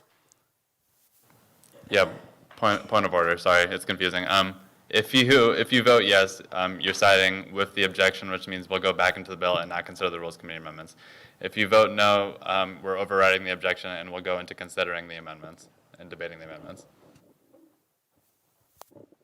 All right, yeses. No yeses? Okay, noes? So now we're on noes.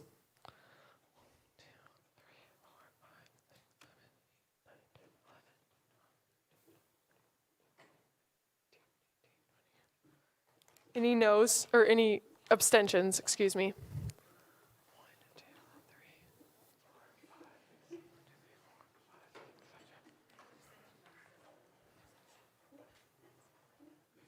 All right.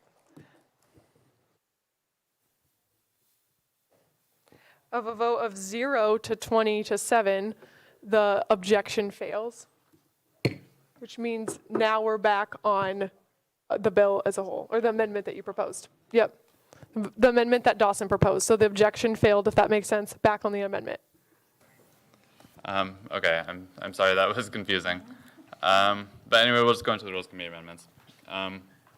So the ones at the top are fairly minor. They're changing bylaw numbers, just making sure everything fits there. Another minor change we did was removing the names of chapters from Iowa codes. If you include the number of the chapter from Iowa code, it dates our bylaws, because the code gets renumbered all the time, so our bylaws would be making references to chapters that may not exist or something like that. So we just changed that to get rid of the numbers and instead refer to the name of the chapter. And then the substantive change that will be the point of contention is in, excuse me, I just made a mistake, is in the bottom of the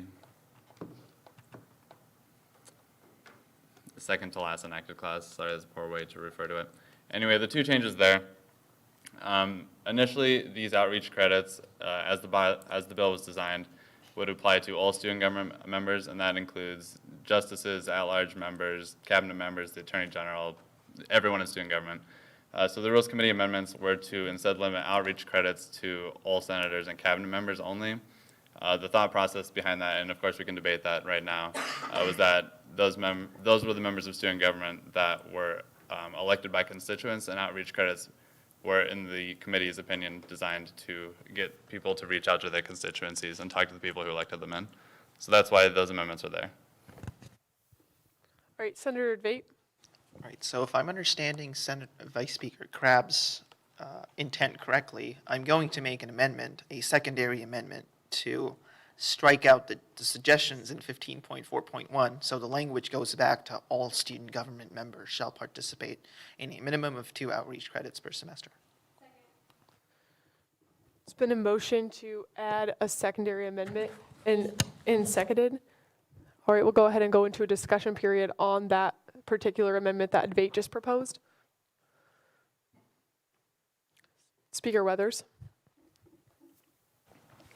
Okay, yeah, I was particularly against the language as it was, so I'm in favor of the initial amendment, keeping my suggested language on there, just because I don't think we should have, we should be requiring justices or non-elected officials of student government to be required to do outreach. Of course they can if they see fit, but I don't think it makes very much sense to have a justice be forced to reach out to people that didn't elect them. That's not the role of a justice, or an at-large who's working on a committee.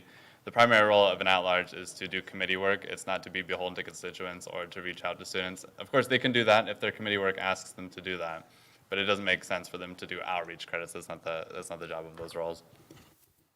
Senator Seth. So I would like to partially agree and partially disagree with what Speaker Weathers just said. I concur that at-large members of committees, I don't really see this as something that they need to particularly do.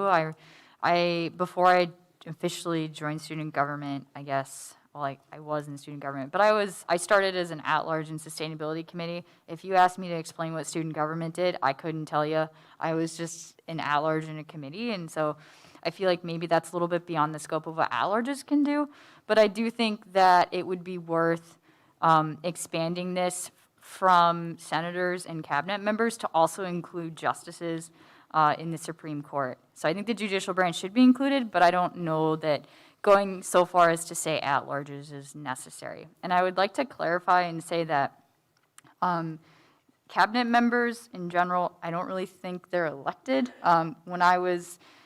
Cabinet members are chosen by the president and vice president and confirmed by Senate. So technically, including cabinet members in this, when we say that they're elected, they're not elected, they're chosen, and then we approve them. So I think with that logic, if we're saying that cabinet members should be included in outreach credits, judicial branch members, so the Chief Justice and the other justices should also be a part of this. And with that, just think about that, and I will yield. Senator Hayes? I'm in favor of the explanations that Dawson gave earlier, sort of following along with the original amendment. I also think that, if any other member of student government wanted to do outreach, there's no one stopping them. Like, they're more than welcome to come out and do it on their own time, at their own will. I don't think that requiring them to do so, though, is necessarily their role, nor do I think that, it's beneficial to us to mandate them to do that and possibly, take away from the original roles that they were, or discourage the roles that they originally signed up for. That's all. Senator Vape? All right, so a couple people want to talk to me. So first, Chief of Staff Ludwig, what's up? Howdy. So I played a role in at least drafting some of the initial language for this. The reason that it was extended to all members of student government and not just senators and cabinet members is because, as much as I'd like to pretend that, any one of us is on some sort of elevated plane or some sort of, had some sort of different objective, we're all here to serve students. And that requires being a part of the community. And so I don't think it's a lot to ask members of student government to take 2 hours out of their semester to go out and outreach to students or participate in events. I think that's, if we want to be an organization that represents students on campus and advocates for students on campus, then our members should be expected to outreach to them and go out to them and talk to them about the issues that they're facing. So I don't think that the amendment does anything to improve the program. I think it weakens it. I also don't think it's a big ask. I think most members are going to be able to achieve this anyways, even if this didn't happen, most people would do this, but it's making sure that everyone does it. So I don't think that the amendment that Speaker Weathers offered in committee improves the program, and I don't think it fits the goals of what the program was designed to do. So, thank you. Thank you, Chief of Staff Ludwig. Did someone from the Judicial branch want to say something too? All right, Chief Justice. Hi, everyone. I guess my position, and I don't know if it's the official position of the Supreme Court, it's only my personal position, is that I would agree with what Speaker Weathers has said and what Chief of Staff Ludwig has said, is that I don't think that these requirements, requiring, at least from a Supreme Court perspective, requiring our justices to do a certain number of outreach credits is in any way problematic in and of itself. My concern is more with the manner in which it's being done. I feel like, it's certainly Senate's prerogative to prescribe duty and conduct and expectations for members of student government, that this would be better served, at least from the court's perspective, being dealt with within our own branch. We have our own governing documents of the Supreme Court. There are expectations contained in there of justices for what they're supposed to do. And certainly we would be able to better tailor those expectations to our own membership, as opposed to being covered within a blanket prescription of duties by the Senate in this bill. So that's my position on it.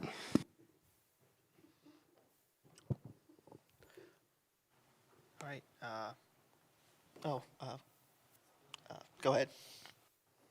From the Election Commission's perspective, our job is outreach, so it really is not affecting us anyway. If you're going to go with the language if you're going to go with chief officers, and that includes the Election Commissioner as a separate chief officer, that's fine. If you're going with the individual positions, if you could put the Chief Justice for the Supreme Court and the Election Commissioner for the Election Commission, that'd be great, if you're going that route. And if I'm reading this correctly, the outreach credit, whatever determines the outreach credit, is up to the individual in charge of that area. I think that's fine.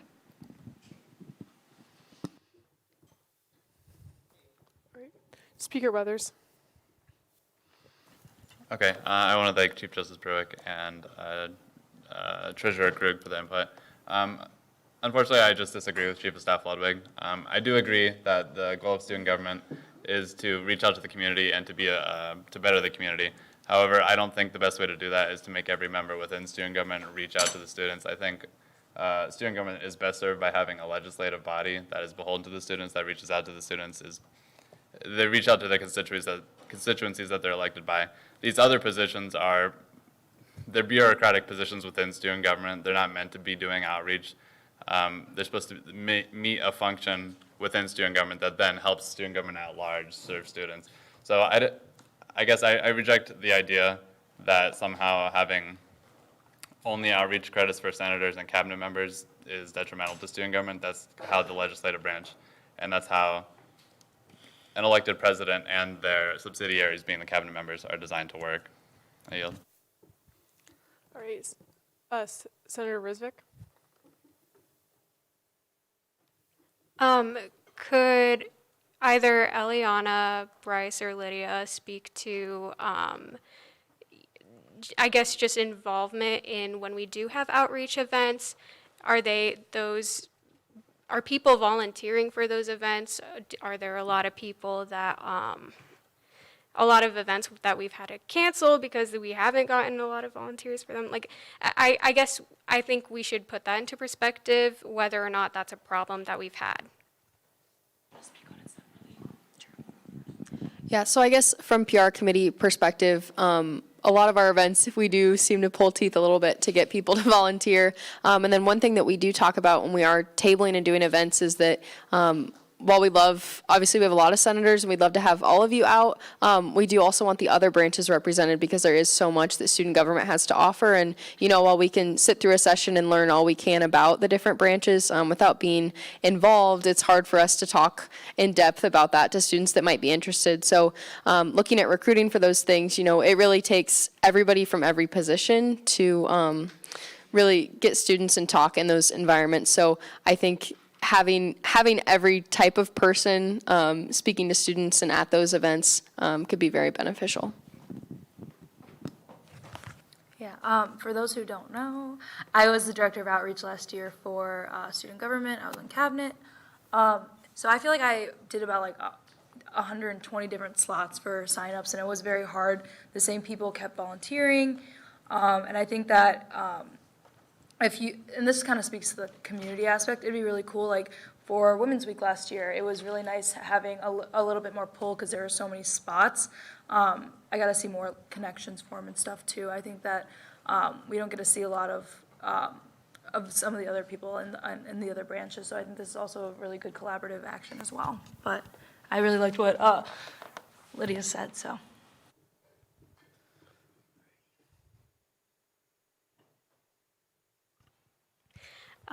Yeah, so I'm just going to echo that. I think we have difficulties within student government outside of Senate, but I think we have difficulties getting other branches outside of student government to represent what they do on campus and getting other students to become involved. So I guess I disagree with Speaker Weathers on this matter.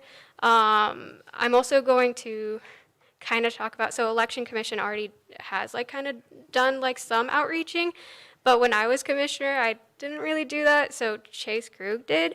And that was such a great way for us to get recruitment, to get people involved in Election Commission. So I guess I'm going to propose that we go back to the original language of the bill for that section. Okay, so we were on the secondary amendment, and now we have a new proposal on top of that. Okay, got it. No motion, just stating, got it. Okay, now back on we're still in the secondary motion. Is there a call to question? Question has been called for and seconded. Any objection to voting now on the secondary amendment? So we are voting on Eliana's secondary amendment. Could you restate your amendment real quick Advait's secondary amendment. Could you restate that for everyone?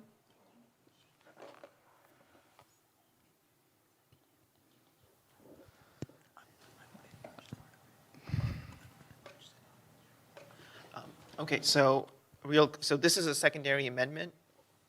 Essentially, what's going to happen is if you vote yes, all student government members will be required to participate in the program. If you vote no, it's going to be all senators and cabinet members only. Cool? This is on the secondary amendment. We'll do a placard vote for this. Is there any closing comments on that? Or we don't do closing comments, but just to refrain. Okay, so we're going to go into a voting period on the secondary amendment that Advait just stated. So we'll do a placard vote. Please vote yes, no, or abstain. We'll begin with yeses.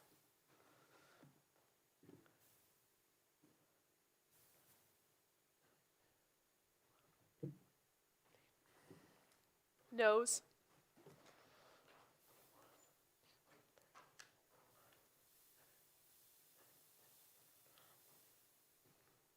Any abstentions?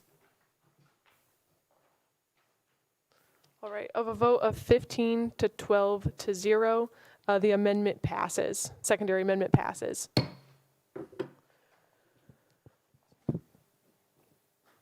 So now we're back on the amendment that Dawson, or Speaker Weathers proposed originally. Question has been called for and seconded. Senator Hayes, here. I don't believe this comment is relevant to an objection. I believe it is relevant to the amendments themselves. Okay. No. Okay, you objected to the question that was called. So now we're on the discussion on the objection to the call to question. Okay, so now we're back on the discussion period. So Senator Hayes. Okay, thank you. Sorry for that confusion. Regarding the very last enacted clause that these changes go into effect immediately, I think that there are two better things we can do than this. Either we can say that these changes go into effect in like 2 weeks, or that these bylaws are not enforced for 2 weeks, because my committee, and I don't believe any committee of student government, currently meets the standards established in this bill. I don't know how to add stuff from Google Drive onto the website. So if we could please just state that like the punishments that come with not following these don't go into effect for 2 weeks, either by delaying the enacted clause or by not enforcing them for a couple weeks, just to give us an opportunity to get these things onto the website. I'd appreciate it. That's all I have. Speaker Weathers. Okay, I move to amend the amendment. The final enacted clause, these changes shall take effect 2 weeks following. Shall take effect. What was that? Does someone have suggested language? October 6th. Yeah. We're going to. Shall take effect 2 weeks after passage. Been a motion to add the amendment. These changes shall take effect 2 weeks after passage and seconded. We'll go ahead and go to the discussion period on that. Call to question. Question has been called for and seconded. Any objection to voting now on that particular amendment? Okay, unanimous consent has been called for. Is there any objection to adding that amendment unanimously? All right, the amendment's been added. Now we're back on the Dawson's original amendments. Question has been called for and seconded. Any objection to voting now? Go to closing comments. No closing comments. This is amendment.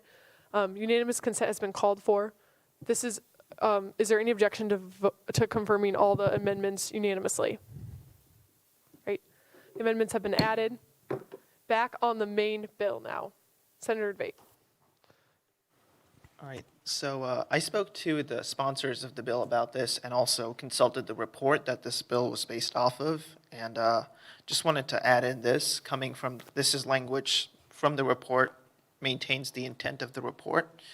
Under 15.4.1, I would like to propose an amendment to make the clause say, all student government members shall participate in a minimum of 2 outreach credits per semester. Outreach shall include, but not be limited to, events and event preparation, tabling, and so on. Right, there's been a motion to add the amendment Senator Advait proposed here on the right side. Is there a second? All right, we'll go ahead and go to the discussion period on the amendment. Senator Seth. So I have a question for you, Senator Debate. When you say event preparation, can you elaborate on what that means or what your amendment would do? Sure. So that's really coming from the report out here. So where it says event setup / prep. What I'd imagine the real world consequences of that would be, for example, let's say you're an at-large on a committee and you're helping your committee set up maybe a sustainability event, or maybe you're on student initiatives and you're helping like set up the maps for student initiatives committee. That would still count as helping a student government event get off the ground and help us reach students. I yield. Speaker Weathers. Go ahead. Thank you for the clarification, Debate. Now I yield. Okay. I think I understand what you're trying to do with this advait. I'm not entirely sure that it meets the purpose of what outreach credits are for. I mean, I think obviously people who are in student government should be involved in student government events, but I don't think having them involved in just every event or requiring that they participate or set up an event necessarily meets the standards of outreach or reaching out to students at large. I think if you were looking at trying to create requirements for people being involved in student government events, this might not be the route to do it. Any other discussion on the amendment that Senator Debate proposed? Question has been called for. Seconded. Any objection to voting now? We'll be voting on the proposed amendment Senator Debate proposed. Please vote yes, no, or abstain. We'll do a placard vote for this one. We'll start with yeses. Senator Yang, is your placard up? Okay.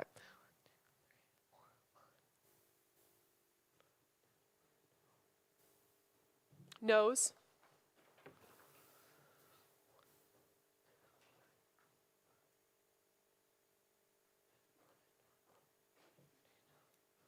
Any abstentions? Of a vote of 12 to 15 to 1, the amendment fails. Back on the main bill. Any more discussion? Senator Goff. I mostly just have a question regarding that same 15.1 or 0.4.1. When it says outreach shall include but not be limited to, and it kind of lists off those items there, are those, and I know it's not specific in the language, but I'm more just asking, are those required to be organized by the director of outreach, or can those be set up like by a senator to reach more of like a constituent? Sorry. So the next line down, it says chief officers within each branch of student government shall be responsible for enforcing the outreach credit program. That also looks up if I talk to my class for 5 minutes, or I went to talk to a club and organization and I let Dawson know that I did that, they would most likely accept that. But it does help with our outreach events. Okay, thank you. Senator Mahoney.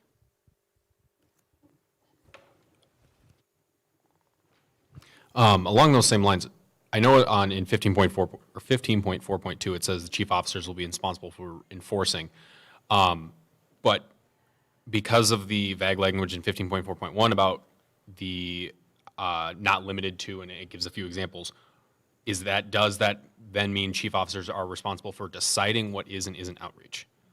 Is there somewhere in our bylaws already about that? Do we want to codify that? I yield my time to. Sorry. Yeah, so that is designed to give discretion to chief officers, just because, I mean, it's not helpful to put a really long list of things into the bylaws. So giving discretion to the chief officers just kind of allows the program to be flexible. That's why, like the office hour program, the mentor-mentee program, those programs are like pretty much at the discretion of the vice speaker. And so like that means that they can be dealt with kind of on a flexible nature and bend to whatever conditions may exist.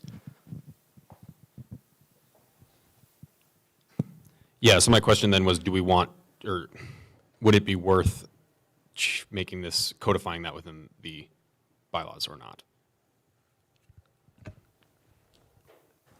Yeah, I have suggested language if you're interested. Sure, I move to accept whatever Dawson's amendment will be. Okay. I move to amend 15.4.2 to say, to strike chief officers and replace it with the heads of each branch. Oh, wait. Sorry about this, this is on the fly. The heads of each branch within student government.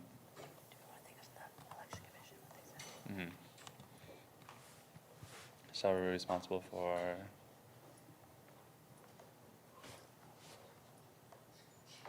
Irish Code program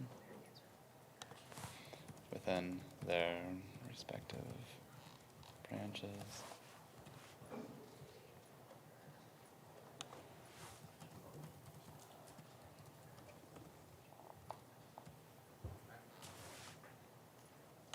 Okay, so the heads of each branch or their designees within student government shall be responsible for enforcing the outreach credit program within their respective branches.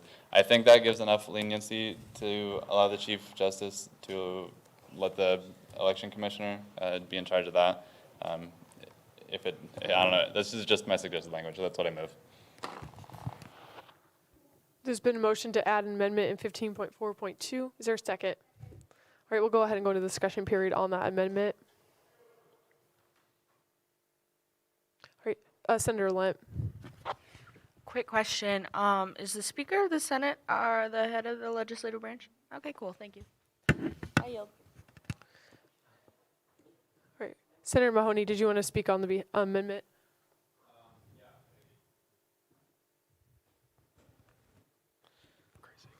It just better codifies like that the chiefs can dictate what is and isn't outreach within their respective areas of control.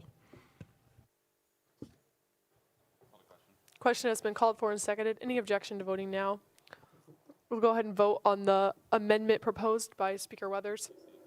Unanimous consent has been called for. Is there any objection to adding that amendment unanimously? All right, the amendment's been added. Back on the bill. Speaker Weathers. Okay, I apologize. I don't mean to extend discussion super long, but I am curious if we want to go with literally every student government member, or if we were interested in excluding student government members, certain members like the Attorney General, or other members where it just doesn't make sense. I guess I'm just looking for the body's opinion.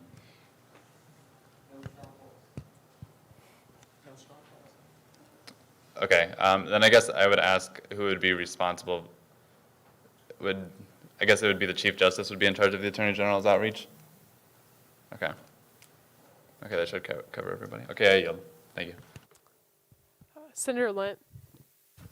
Would it be considered a friendly to remove one of the two spaces before within? Yes. All right, any more discussion? Senator DeVore. Could I yield my time to Chief Justice Brooke?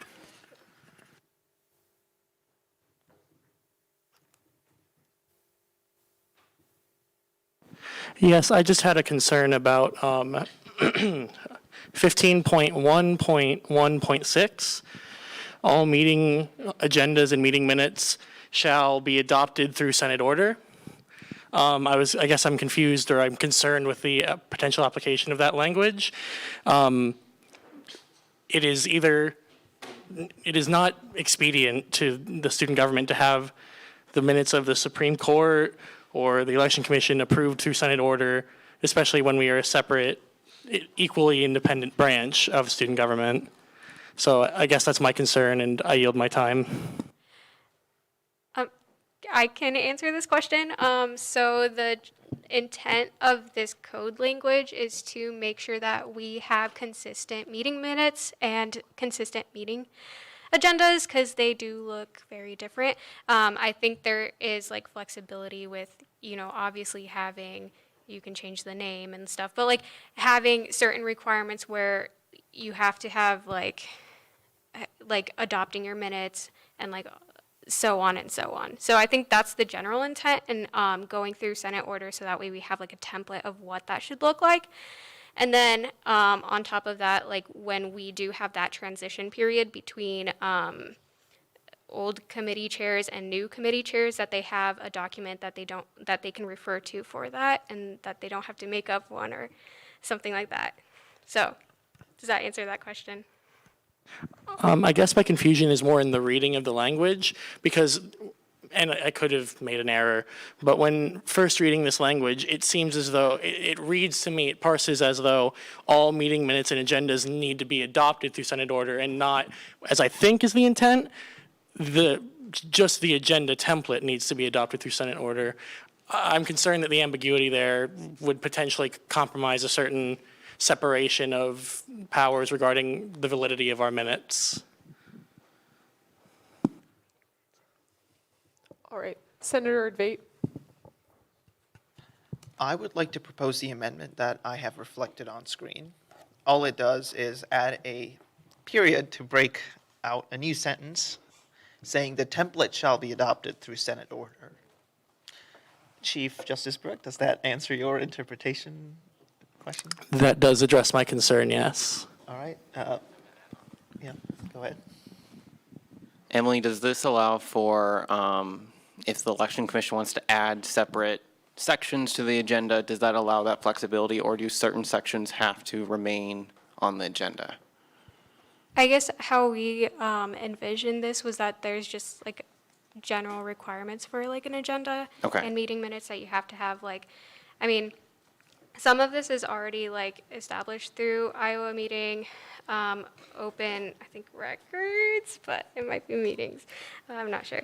But there's stuff that we're already required to have on there, like where are you meeting? Like where is the meeting location? If it's online, you have to have the Zoom link. If it's in person, you have to have the location of the meeting, what time it is, like stuff like that, like very basic, to the point. So yeah. Okay. So I would envision it having flexibility. Okay, But. thank you. All right, there's been a motion to add the amendment reflected on the screen in a second. Any objection? All right, well, we're on discussion period for that amendment. Question has been called for and seconded. Any objection to voting now? All right, unanimous consent has been called for. Is there any objection to adding the amendment reflected on the screen unanimously? Right. Amendment's been added. Back on the main bill once again.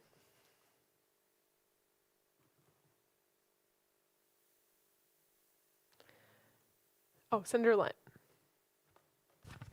A couple things. One, would it be considered a friendly to remove one of the two spaces in 15.1.1.3? Yes. Okay. Second thing, can I yield my time to Chase? Would the body entertain, so can the outreach credits be transferable per semester? Like, let's say the Election Commission does 3 events during the fall, and would that the one outreach credit, would that be transferable to the next semester, or is it just wiped clean after each end of the period?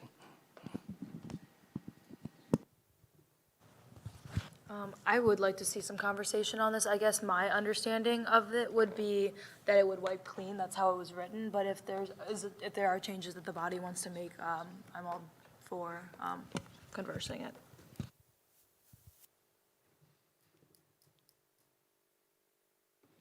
All right, is there any further discussion?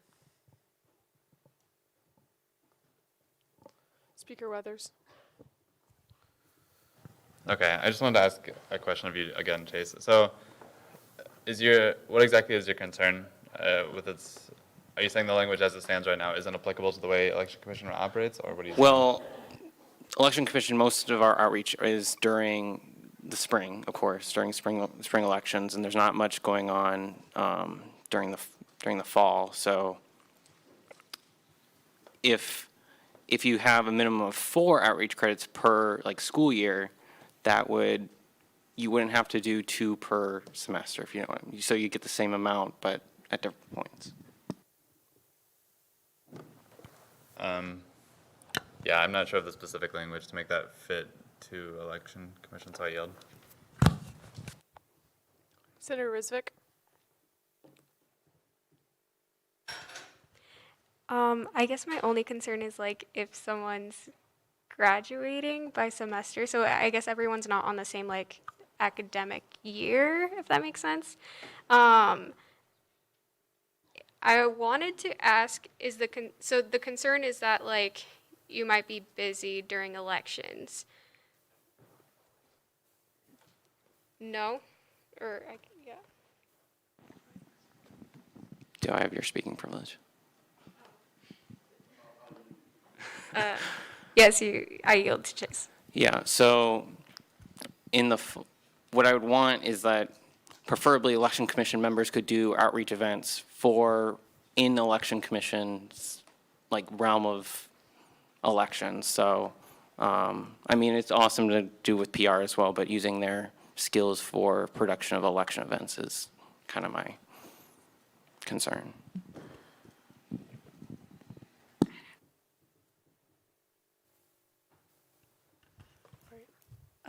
I guess I don't really share that concern that we should do that. I mean, we do have outreach events that occur during elections, so I don't know.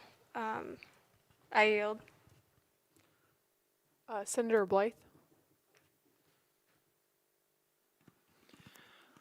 What was your name again? Election Commissioner? Chase Krug. Chase Crew.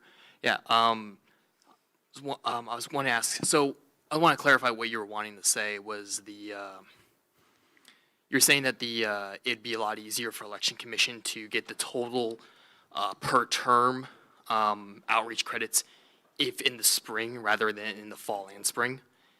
I yield.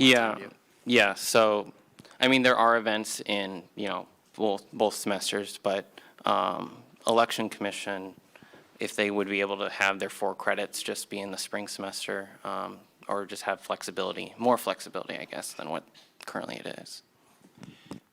Then I guess I want to ask, in that case, wouldn't just amending it to, instead of 2 credits per semester, maybe 4 per term? So like you have to do it at some point throughout your term. Even if you graduate the next semester, you still got to do it. Just something like that. I yield my time.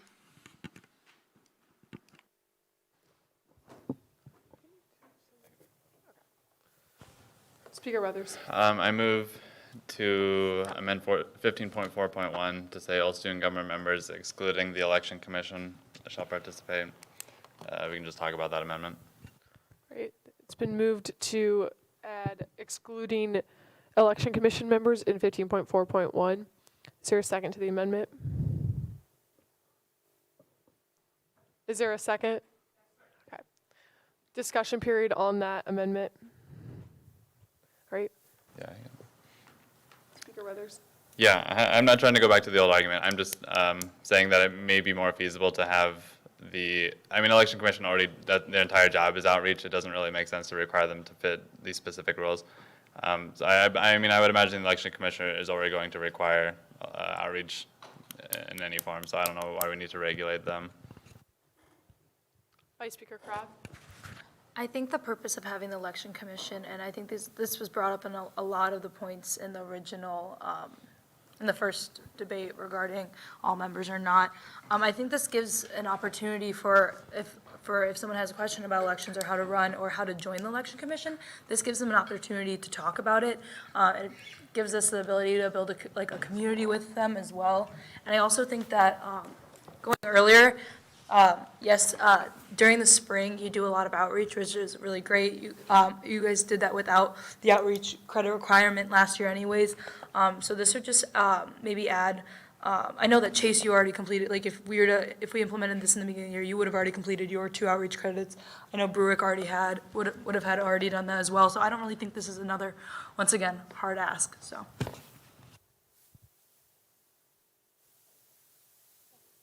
Question has been called for and seconded. Any objection to voting on the amendment now? Go ahead and go into a voting period on that proposed amendment by Speaker Weathers excluding election commission members. We'll do a placard vote for this one. Please vote yes, no, or abstain. Yeses. Can you raise them high, please? Noes?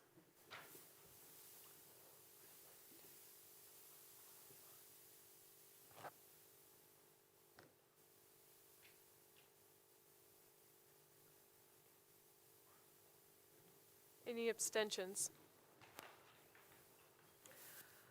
Vote of 4 to 24 to 0. The amendment fails. Back on the motion. All right, the question has been called for, and this is on the bill as a whole. In second, any objection to voting on the entire bill right now? Is there an objection? Okay. All right, question's been withdrawn. We're back into the discussion period on the bill. We're back in the discussion period on the bill. He withdrew his objection. Senator Simmons. Yeah, I just want to, am I allowed to propose an amendment at this time? If possible, I'd like to go back and move to amend all student government to Senate and Cabinet because of this complication with Election Commission and Supreme Court, excuse me. And so am I allowed to do that? Like, because we, okay.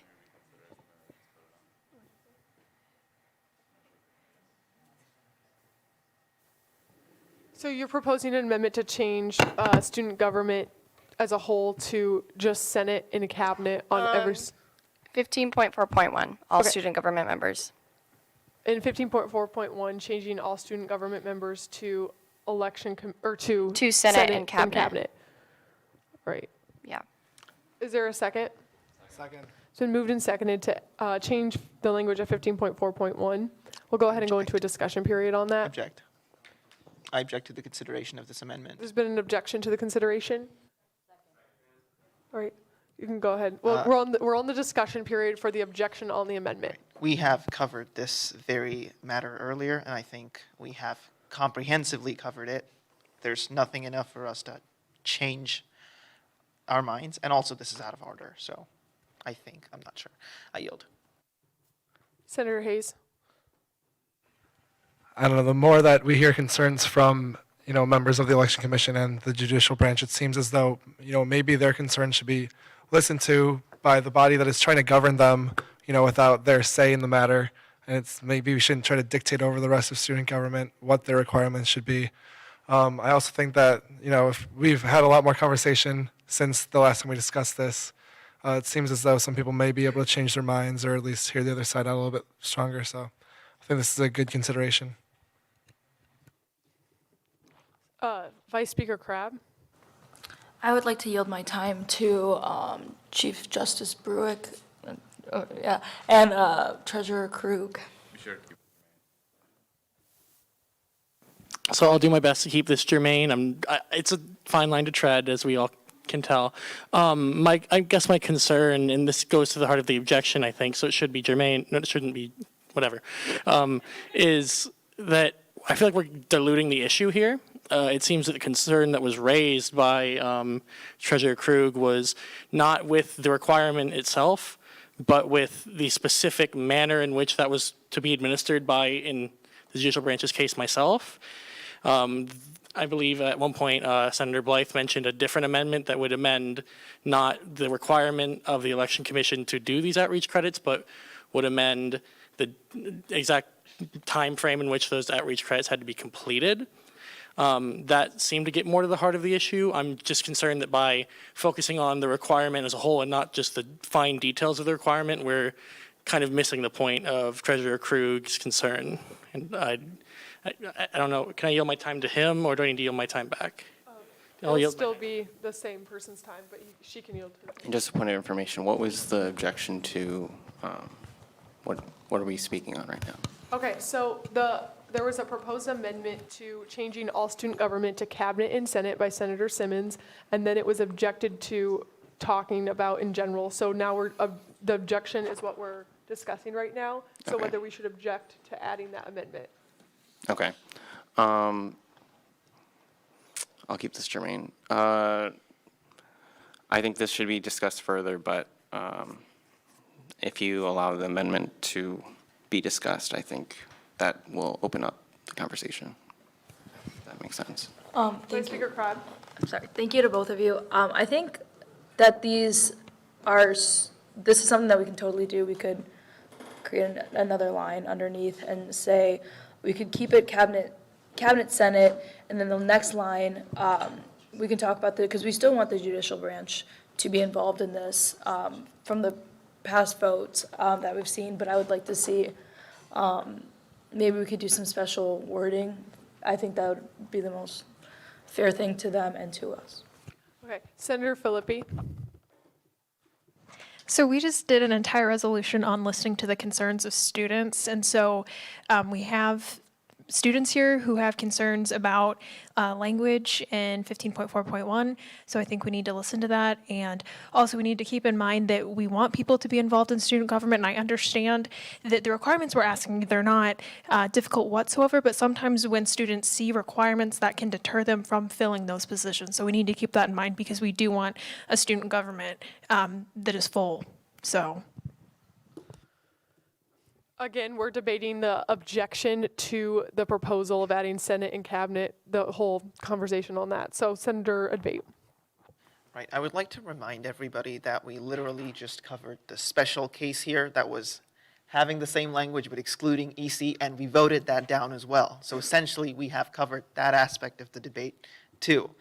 I'm not really sure what this adds new. All right, Senator Blight. No, okay, Senator Hayes. Oh, Senator Blythe, sorry.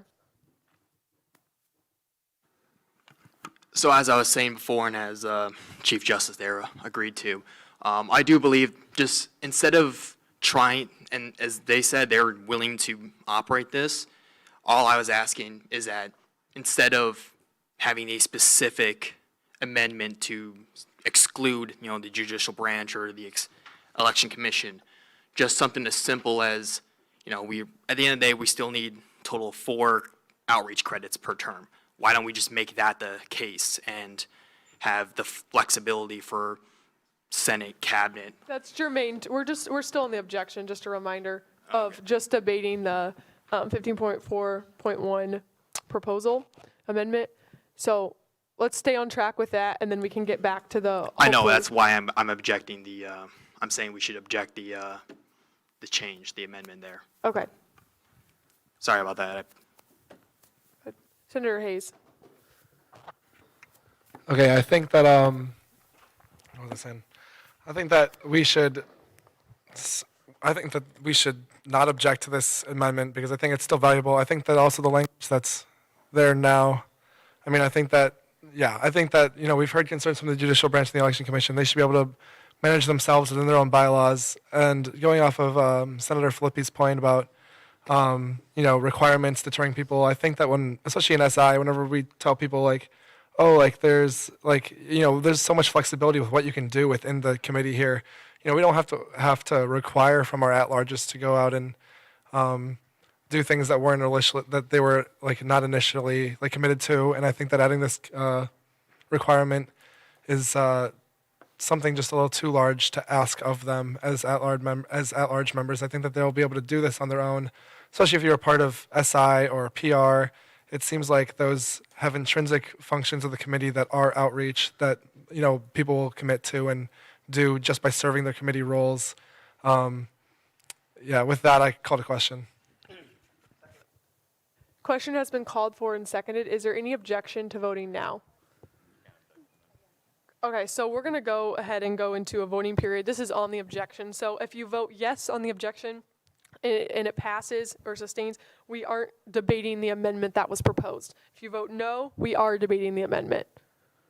Correct? So this is only the vote on the objection to the proposed amendment. So the proposed amendment was to change all student government to Senate and Cabinet. And so it was objected to debating on. So right now, this is on the objection, if you vote yes, and it passes, we aren't going to debate the proposed amendment. If you vote no, that means that we are going to debate the proposed amendment.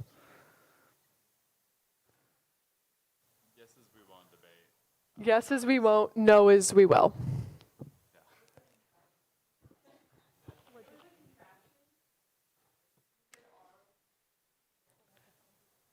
Oh, sorry about that. All right, so yes, placard up. Start with yeses.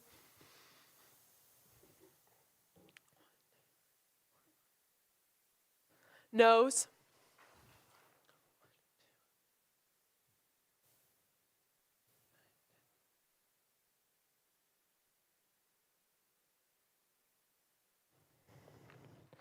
And any abstentions?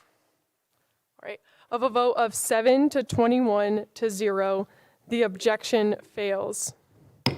So now we are debating the proposed amendment. So we're on the amendment that was proposed by Senator Simmons that states senators and cabinet members replacing student government members. Senator Hayes. Call to question. Okay, question has been called for and seconded. Any objection to voting now on the proposed amendment? All right, we'll go ahead and go into a voting period on the senator and cabinet members' proposal. We'll vote with placards once again. So we'll start with yeses.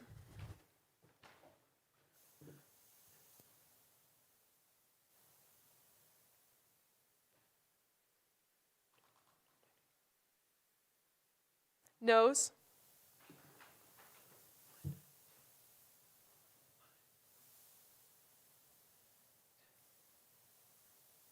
Any abstentions? A vote of 17 to 10 to 1, the amendment passed, or the amendment will be added. Back on the main bill. We're on the bill as a whole now with the new amendment that was added. I really do want to say thank you, Senator Simmons, for bringing it back to senators and cabinet, but I think the reason I really like that is that means we can now add language specifically for the election commission and the judicial branch, which is what they want. So,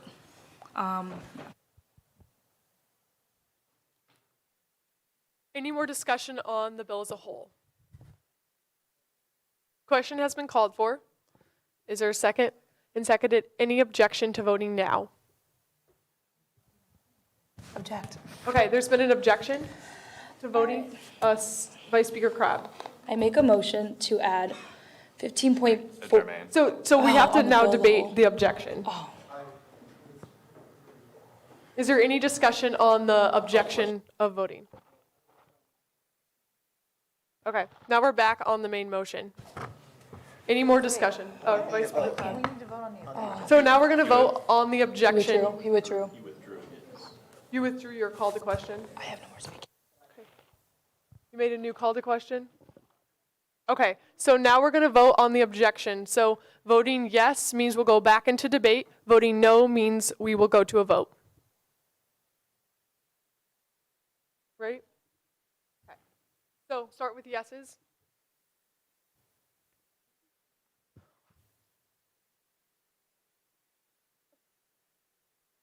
Okay, so we're voting on the objection to the question. So if you vote yes to the objection, we'll go back into a debating period on the bill as a whole. If you vote no, then we'll go straight into the voting period on the bill as a whole. So no vote, yes, keep talking on the bill.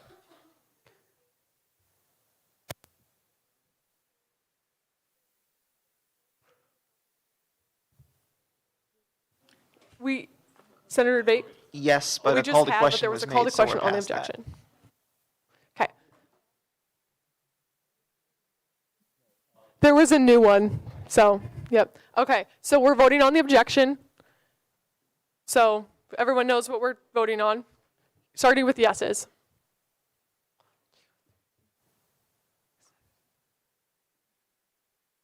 One, two.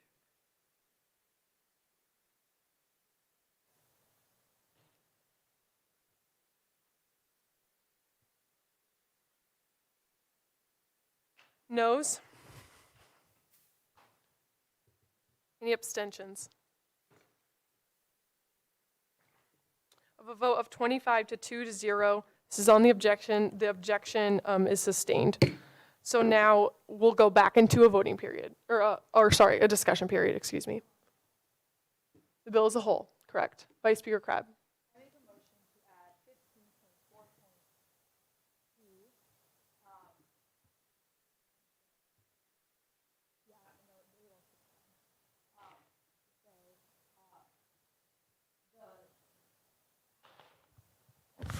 so sorry.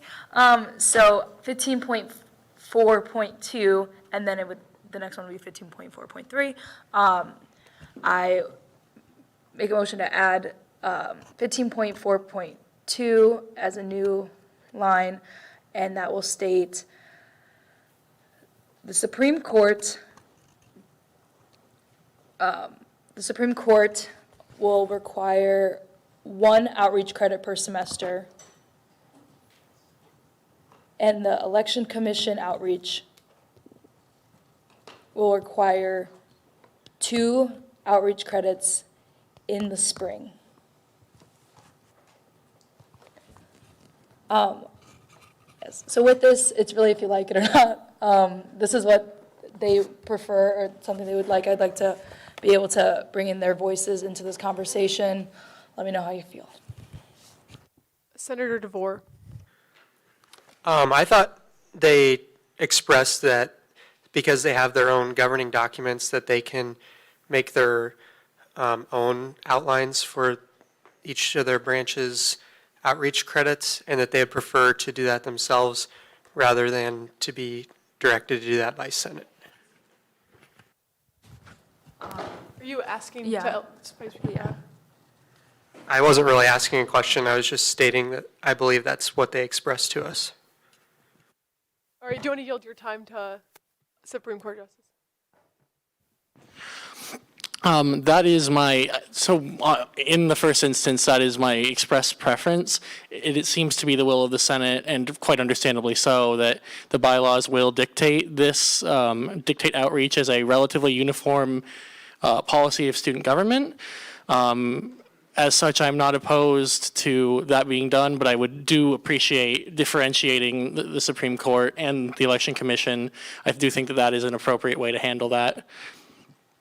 I yield. Senator Cooper. I want what I say here to kind of go below on the totem pole what he just said, because this is just kind of my opinion. But it seems that adding this amendment right now, to me, feels a little hasty.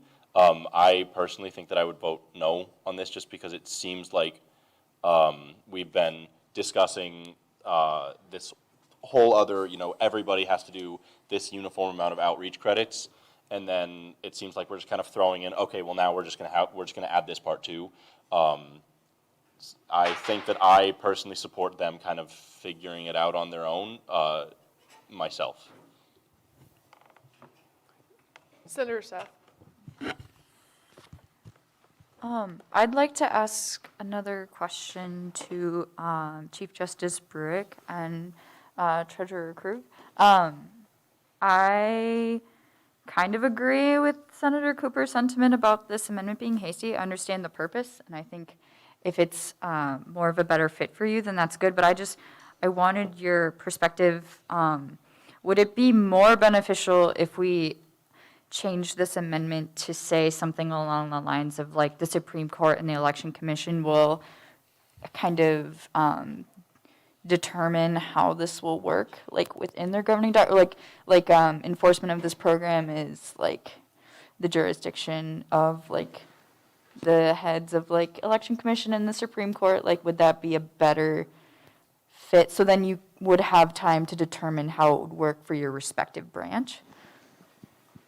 I believe we would already, by the lack of it being spelled out within the bylaws, we already have the authority to define our own operating procedures. I don't know if it's currently in the current rules of the court, but for example, we did have a rule of the court that dealt with office hours for justices, and we were able to do that because the bylaws are silent on the specifics of justice outreach and office hours. So I don't think that adding a separate clause specifying that would be necessary, although I can't speak the same for the Election Commission. I just know how it applied to the court. But again, I would prefer, it would be my first preference that defining the duties of the court rests with the court, but I do not, as it stands, have a problem with the amendment. I believe that this is an excellent compromise. I believe that it addresses as many concerns as possible, as it seems the Senate wants to deal with things the way that it's currently being dealt with. So I have no strong objection to this, the amendment as currently written. I also have really no objection. I'm always an advocate for election commission and the Supreme Court delineating their rules and stuff like that. This might be better that you just come to our meetings and be like, hey, you should have a outreach thing, and then we're like, okay, that's a cool idea, and we'll do it on our own. But either way, it doesn't make a really difference. I think 2 credits outreach in the spring. If that could be just per like academic year or something like that, that would give us flexibility. Either way, it doesn't matter. But yeah. Okay, thank you for that clarification and for your input. I will yield my time. Senator Paulson? Hi, I also like the proposed amendments. However, I would just like to emphasize that we are all equal to these other bodies, and I don't think we should be dictating. Again, like, I think we should just let these bodies have their own rules. I don't know. I don't see why we're being like helicopters over them, you know? Senator Goff?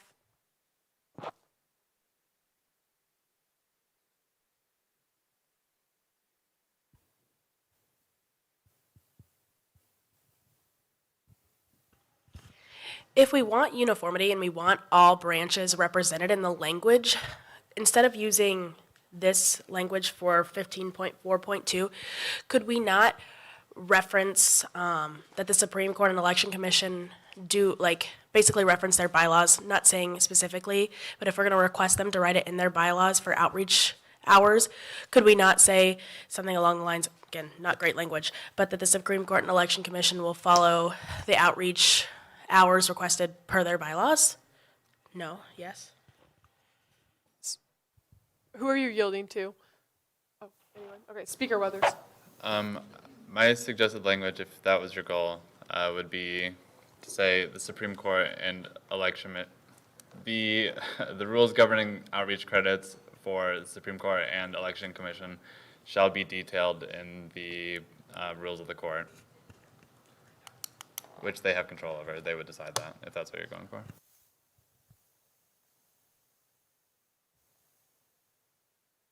Is there any more discussion on the proposed amendment?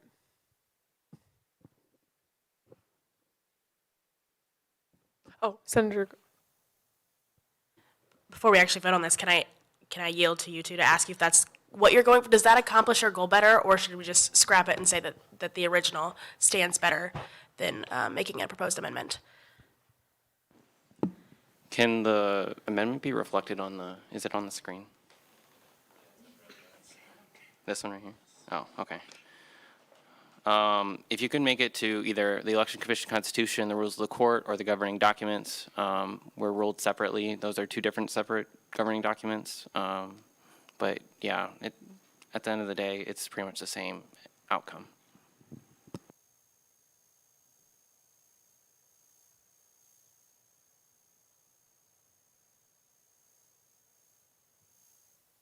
Senator Goff, are you still? Okay. Is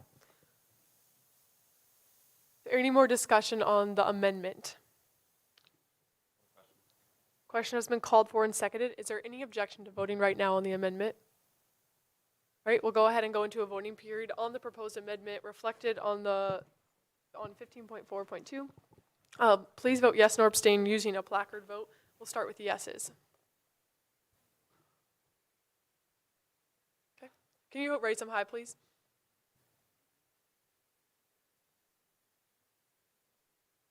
All right, noes.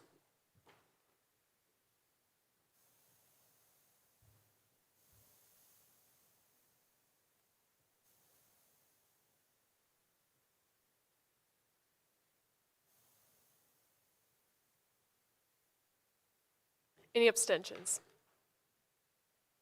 Vote of 7 to 21 to 0, the amendment fails. Back on the bill as a whole, once again. There's been a call to question. Do you withdraw your call to question? All right, now we're back on the bill as a whole. Senator Seth. I would like to propose an amendment to the bill. Sorry, everyone. This is taking a really long time. But I would like to add another, I guess I would like to add a clause after 15.4.1 that would then become 15.4.2, basically reflecting what Senator Goff was talking about, where essentially, I don't really know how to like word this, so just bear with me, but I guess the outreach, let's see, how do I want to, sorry, I'm struggling a little bit with how to word this. Yeah, so the student government outreach program will be, I guess, how do I want to word this? Will be enforced as described in the governing documents for the Election Commission and Supreme Court. The words can change, but that's kind of the intent.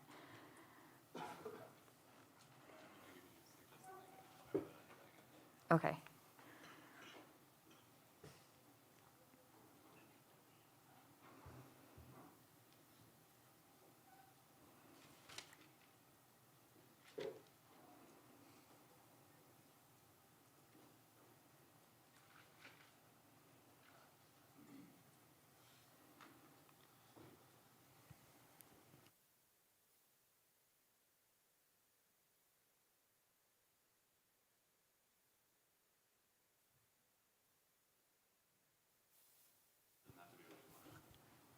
Can we just say, because I think the Supreme Court and Election Commission have two different governing laws, so could you say a rules of the court and what are an Election Commission constitution? So add an Election Commission and then maybe just say like respectively or something, comma respectively.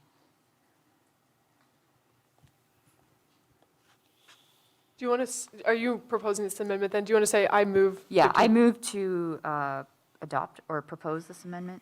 Is there a second? Okay, we're into another discussion period on this proposed amendment.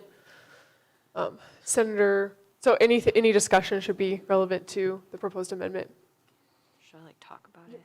I don't know. I feel like this accomplishes what we've been talking about for a really long time, and it gives discretion to the Supreme Court and the Election Commission to adopt this program as they see fit in a way that works for them. So I think this change essentially says that they have to be a part of this program, but it gives them flexibility into how that would look for them. So hopefully this will do a better job of meeting essentially addressing the concerns that they've raised with us, and kind of gets rid of any kind of issues and allows just for a lot of flexibility in how this would work for them, since they are different. They have different functions than our branches do. So I yield. Sorry again for making you sit through this. Senator Hayes. I guess my problem with this language is like we're still mandating them to do something. I just don't think that we should be mandating the other, like the Election Commission and the Supreme Court, to be doing anything at all. Also, it seems like really silly to me to be, saying in our bylaws, you guys follow your bylaws. It just, like, if they wanted to do it, write it into their they can write it into their bylaws. If not, because right now they could literally write, like according to the rules of the court, we don't have to do any outreach hours, and that'd be the same as just us not trying to dictate what they do. And if they do something, then it's like saying, follow your bylaws that just so happen to have in something that we reference. It just seems overall redundant and doesn't accomplish much, and we're trying to overbear our influence onto the other parts of student government. I yield the rest of my time to Senator Finance Director Zastro. I'm seeing a lot of placards up. I'm wondering if this is something that would be better handled in Rules Committee this coming week. So if somebody would like to table this for 1 week so the Rules Committee could see it again in draft language that could address these concerns, I think that would be a prudent usage of our time. I yield. Just a reminder, we're still in the amendment, so let's vote on the amendment and then. Point of order, sorry, not point of order. Can I speak out of turn? Do I have permission? Yeah, Senator Bate. Yes, so according to Roberts, the motion to postpone a motion to a future time has a higher level of, is a main motion, it has a higher priority than an amendment, so we can just make the motion right now. Point well taken. So there's been, is there a motion then to postpone? I would like to make a motion to postpone this motion to the meeting next Wednesday. It's been a motion to postpone this bill till the meeting next week in a second. Is there any objection? We'll go on a discussion period for that. All right, state your objection. I think what we could do instead is that we split the bill so that way we send all the code for like the outreach program to go back to Rules Committee, and then instead we go ahead and vote on all the ADA accessibility, because this bill covers a lot of other stuff that we've been needing to address in student government, and I don't think it's fair to send all of that back to Rules Committee when there's no amendment there that we need to do. So I think what we should do is split the bill, vote on the other aspects of the bill, and then send the outreach stuff back to Rules Committee. Just a reminder, we're debating the objection right now. Senator Philippi. I do not think that we need to object to this bill because we discussed this in Rules Committee and we all came to a agreement. So just to repeat it would essentially just be wasting our time in Rules Committee because we have other matters to deal with. Senator Hayes. Yeah, additionally, we've been discussing this for so long, it's like, let's just get out of the way. Plus, I mean, we've been talking about like this particular part. Like we've been through the whole bill. I think that we should just try to get this out of the way. We can work on this amendment and then just vote on this tonight. I also don't think that it's pertinent to send it back to Rules Committee. The question has been called for and seconded. We're voting now on just the objection. So if the objection. So if the objection passes, if you vote yes, that means that we're going to keep discussing. If you vote no, we're going to go ahead and vote on the postponed 1 week. The amendment. Yeah, back to the when we go back to the postponed indefinitely, or not indefinitely, excuse me. So just to rephrase that a little bit, objection, if you vote yes to this objection, we're going to keep discussing it. If you vote no, we're going to go ahead and vote on the postponing it to next week. So we're going to go ahead and go into a placard vote. Vote yes, no, or abstain. We'll start with yeses. Raise them high.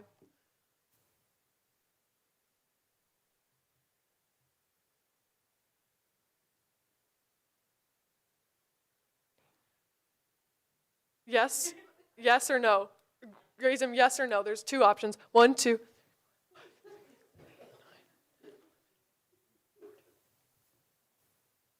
Noes.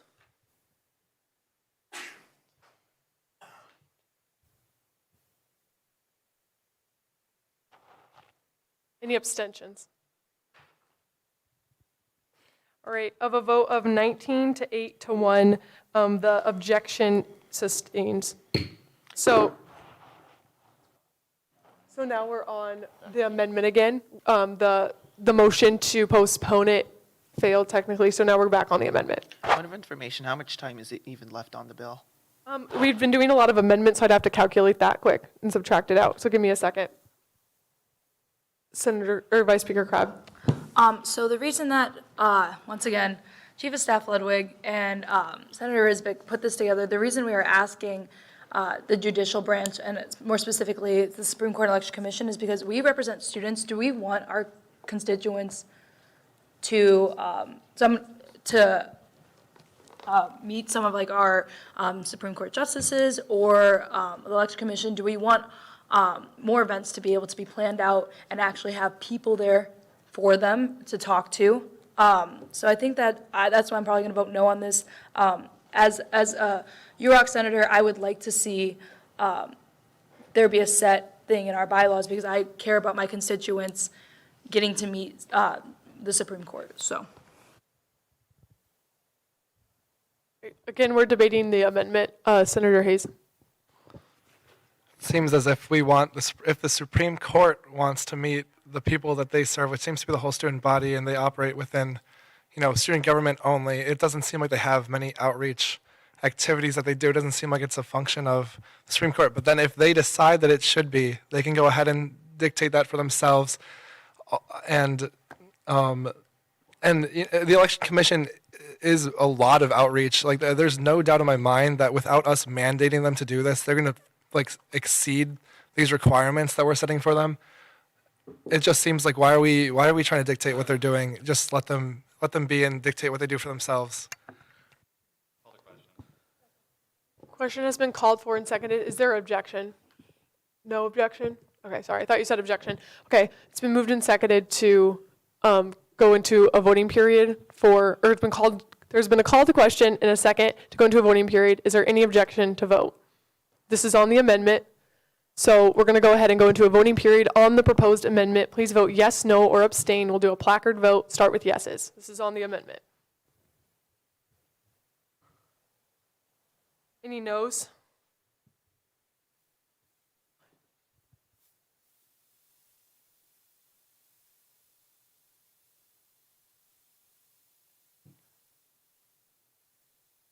Abstentions.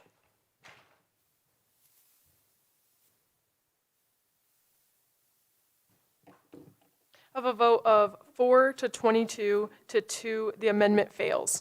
Back on the main motion, we have 10 minutes left to debate the bill as a whole. All the amendments are counted separately. Point of order, amendments do not add time to a bill. Correct. Oh, cool, so you're not adding. This is on just the main motion. Since we're back on the main motion, each amendment has its own separate time. Question has been called for on the bill and seconded. Any objection to voting now? This is on the bill as a whole. All right, we'll go ahead and go into a voting period then on the bill. Since this is a bylaw bill, we'll do a roll call vote, or placard vote. Okay, roll call vote it is. Please say yes, no, or abstain once I say your name. Advate.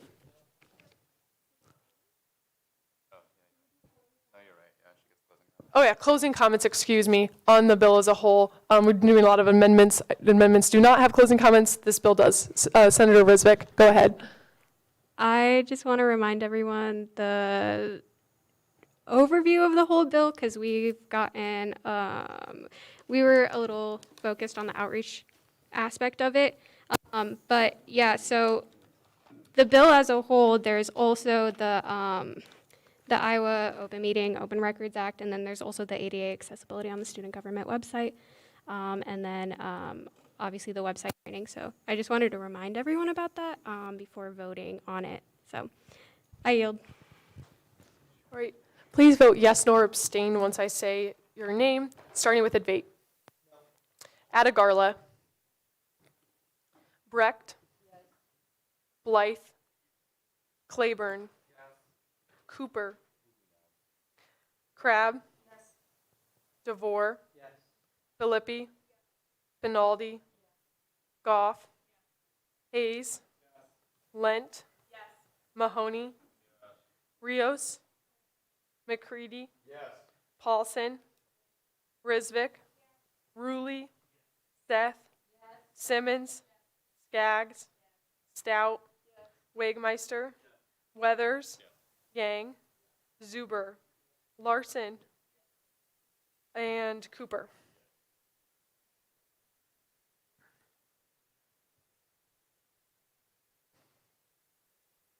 Of a vote of 27 to 1 to 0, the bill passes.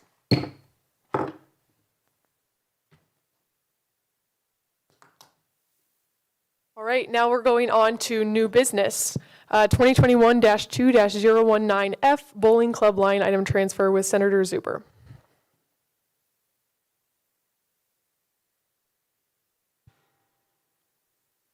So basically what happened here was Bowling Club's tournament got moved from Minneapolis to Green Bay, so we're just doing a item transfer to relabel that.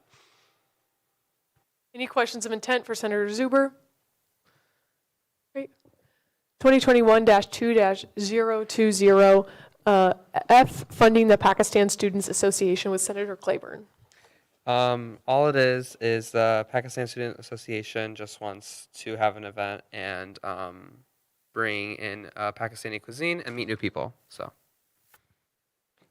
Any questions of intent? 2021-2-021, F, funding equestrian club with Western team with Senator Rulli. Yes, this bill is part one of two bills that we're doing. We have to do a funding bill and then a line item transfer. This funding bill is a bit complicated, but it's just adding extra competition that the club is going on, and then adding the additional mileage for an event that is going to a further location. Any questions of intent?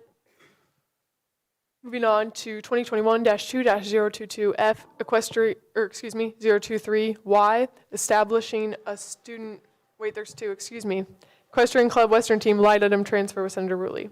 Yep, this line item transfer just changes the locations, and that's pretty much it.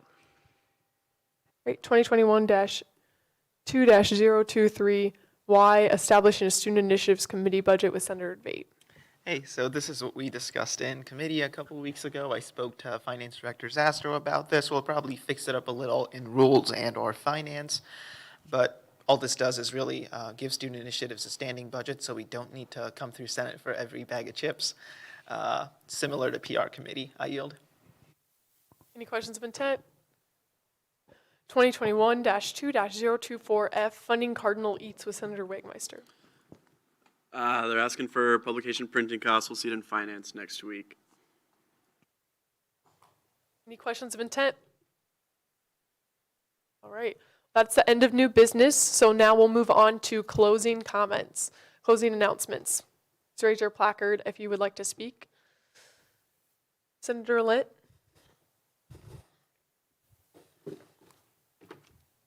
The CPC's Philanthropy Circle of Sisterhoods Week starts on Sunday.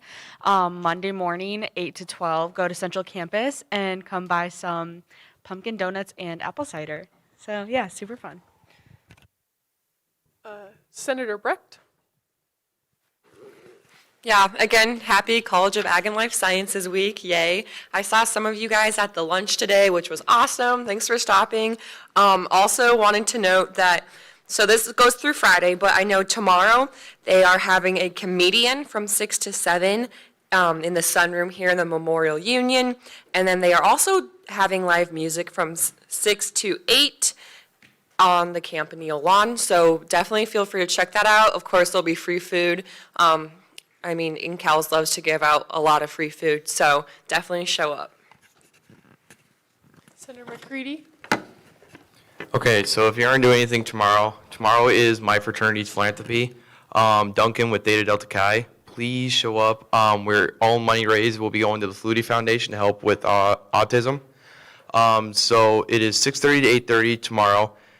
Everyone who buys a ticket will get Dunkin' Donuts, and they'll get to dunk one of the members of my fraternity. You can dunk me. I don't look in a swimsuit, but I guess you can if you want to.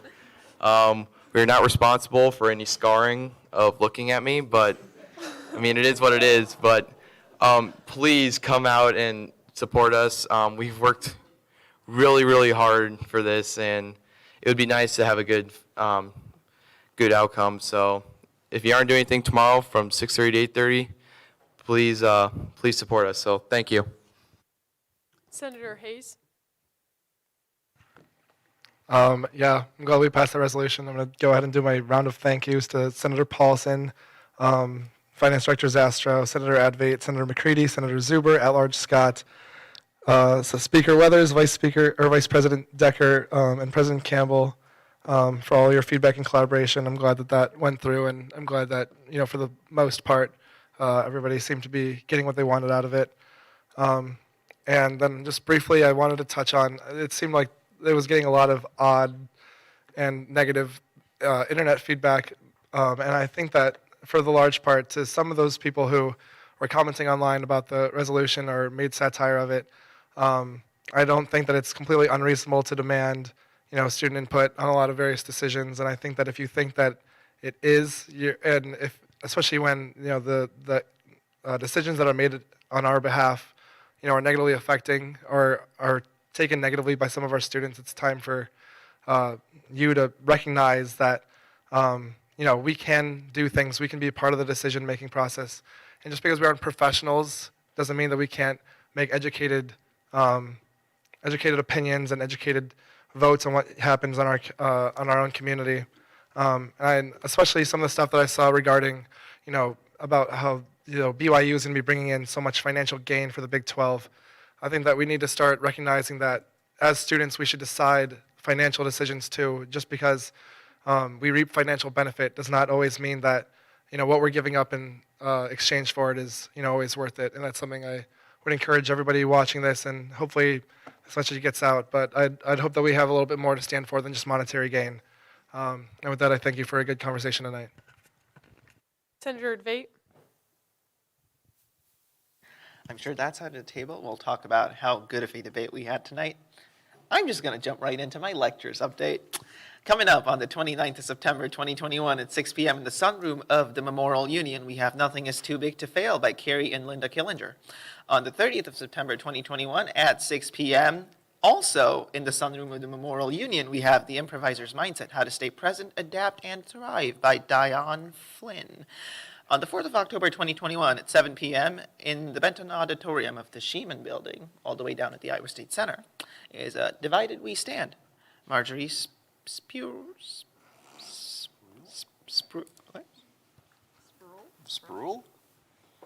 You heard it.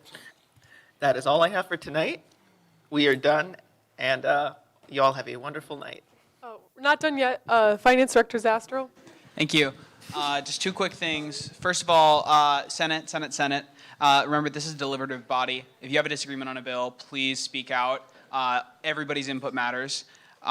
If you, even on something small, something that seems trivial, or a decision on a bill as a whole, your input matters. Please voice your opinion. Second thing, reminder about the Finance Committee opportunity. If you want to be a clerk, if you want to earn $20 a week, sit in on the Finance Committee meetings. That is a good opportunity for you. 4:15 to 6:15 on Tuesdays. Email me if you're interested. Any more announcements?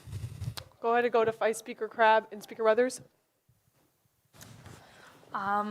This was a very good meeting. I know it was long and a little bit trivial, but it just shows that you all really, really care about student government and your constituents, and I really love to see that. I wanted to touch base on Outreach Week. Thank you all for doing that. Director of Outreach Grensteiner and the PR team did a wonderful job on that. We do have like 3 new Senate, what are they called, elects? Senator-elects that were founded during Outreach Week, which is crazy and so cool. And also, there are some people that are interested in the Deputy of IT position because of Outreach Week too. So I know Lydia said we got about 80. So thinking about that, like we have found 4 people that were really interested and wanted to join. So I'm so happy about that. Continue to do your outreach. Speaking of outreach again, if there's an open seat in your constituents, like engineering or GPSS, and I know we have 2 open spots in human sciences. I'm getting that taken care of, though. Please reach out to other engineers or other people in the graduate school to, we want to have as many people in this room and as many voices as we can. So try to do outreach that way. I want to thank Senator Hayes tonight. Thank you so much for bringing that conversation forth. I know that I really appreciated it, and other students as well. Thank you for bringing important topics to this floor. And then new Omni starts, by the way. So October, do something really fun with your mentees and your mentors. There's a lot of cool stuff happening on campus. Please let me know by the end of the month of October. I know that everyone completed their Omni this month, so I'm really proud of all y'all. And then last thing, Stout, see me after this for sustainability stuff. Okay, I won't beat a dead horse. Great debate, everybody. It was really good, very thorough, even if tedious at times. I think everyone lost something and gained something, so whatever. It was good. I do want to echo something that Senator Hayes said. If we do genuinely believe that we are representative of the student body, we shouldn't be afraid to ask for more of a say in decisions that affect all of the students. And so, not even touching on the specifics of this resolution, I think any resolutions like it or any asks of the university at large to be more involved in decision making is always a good thing. So thank you for bringing the conversation. I hope I see more things like that, and I hope more changes come out of it. There's something else I had in my mind. Let me think.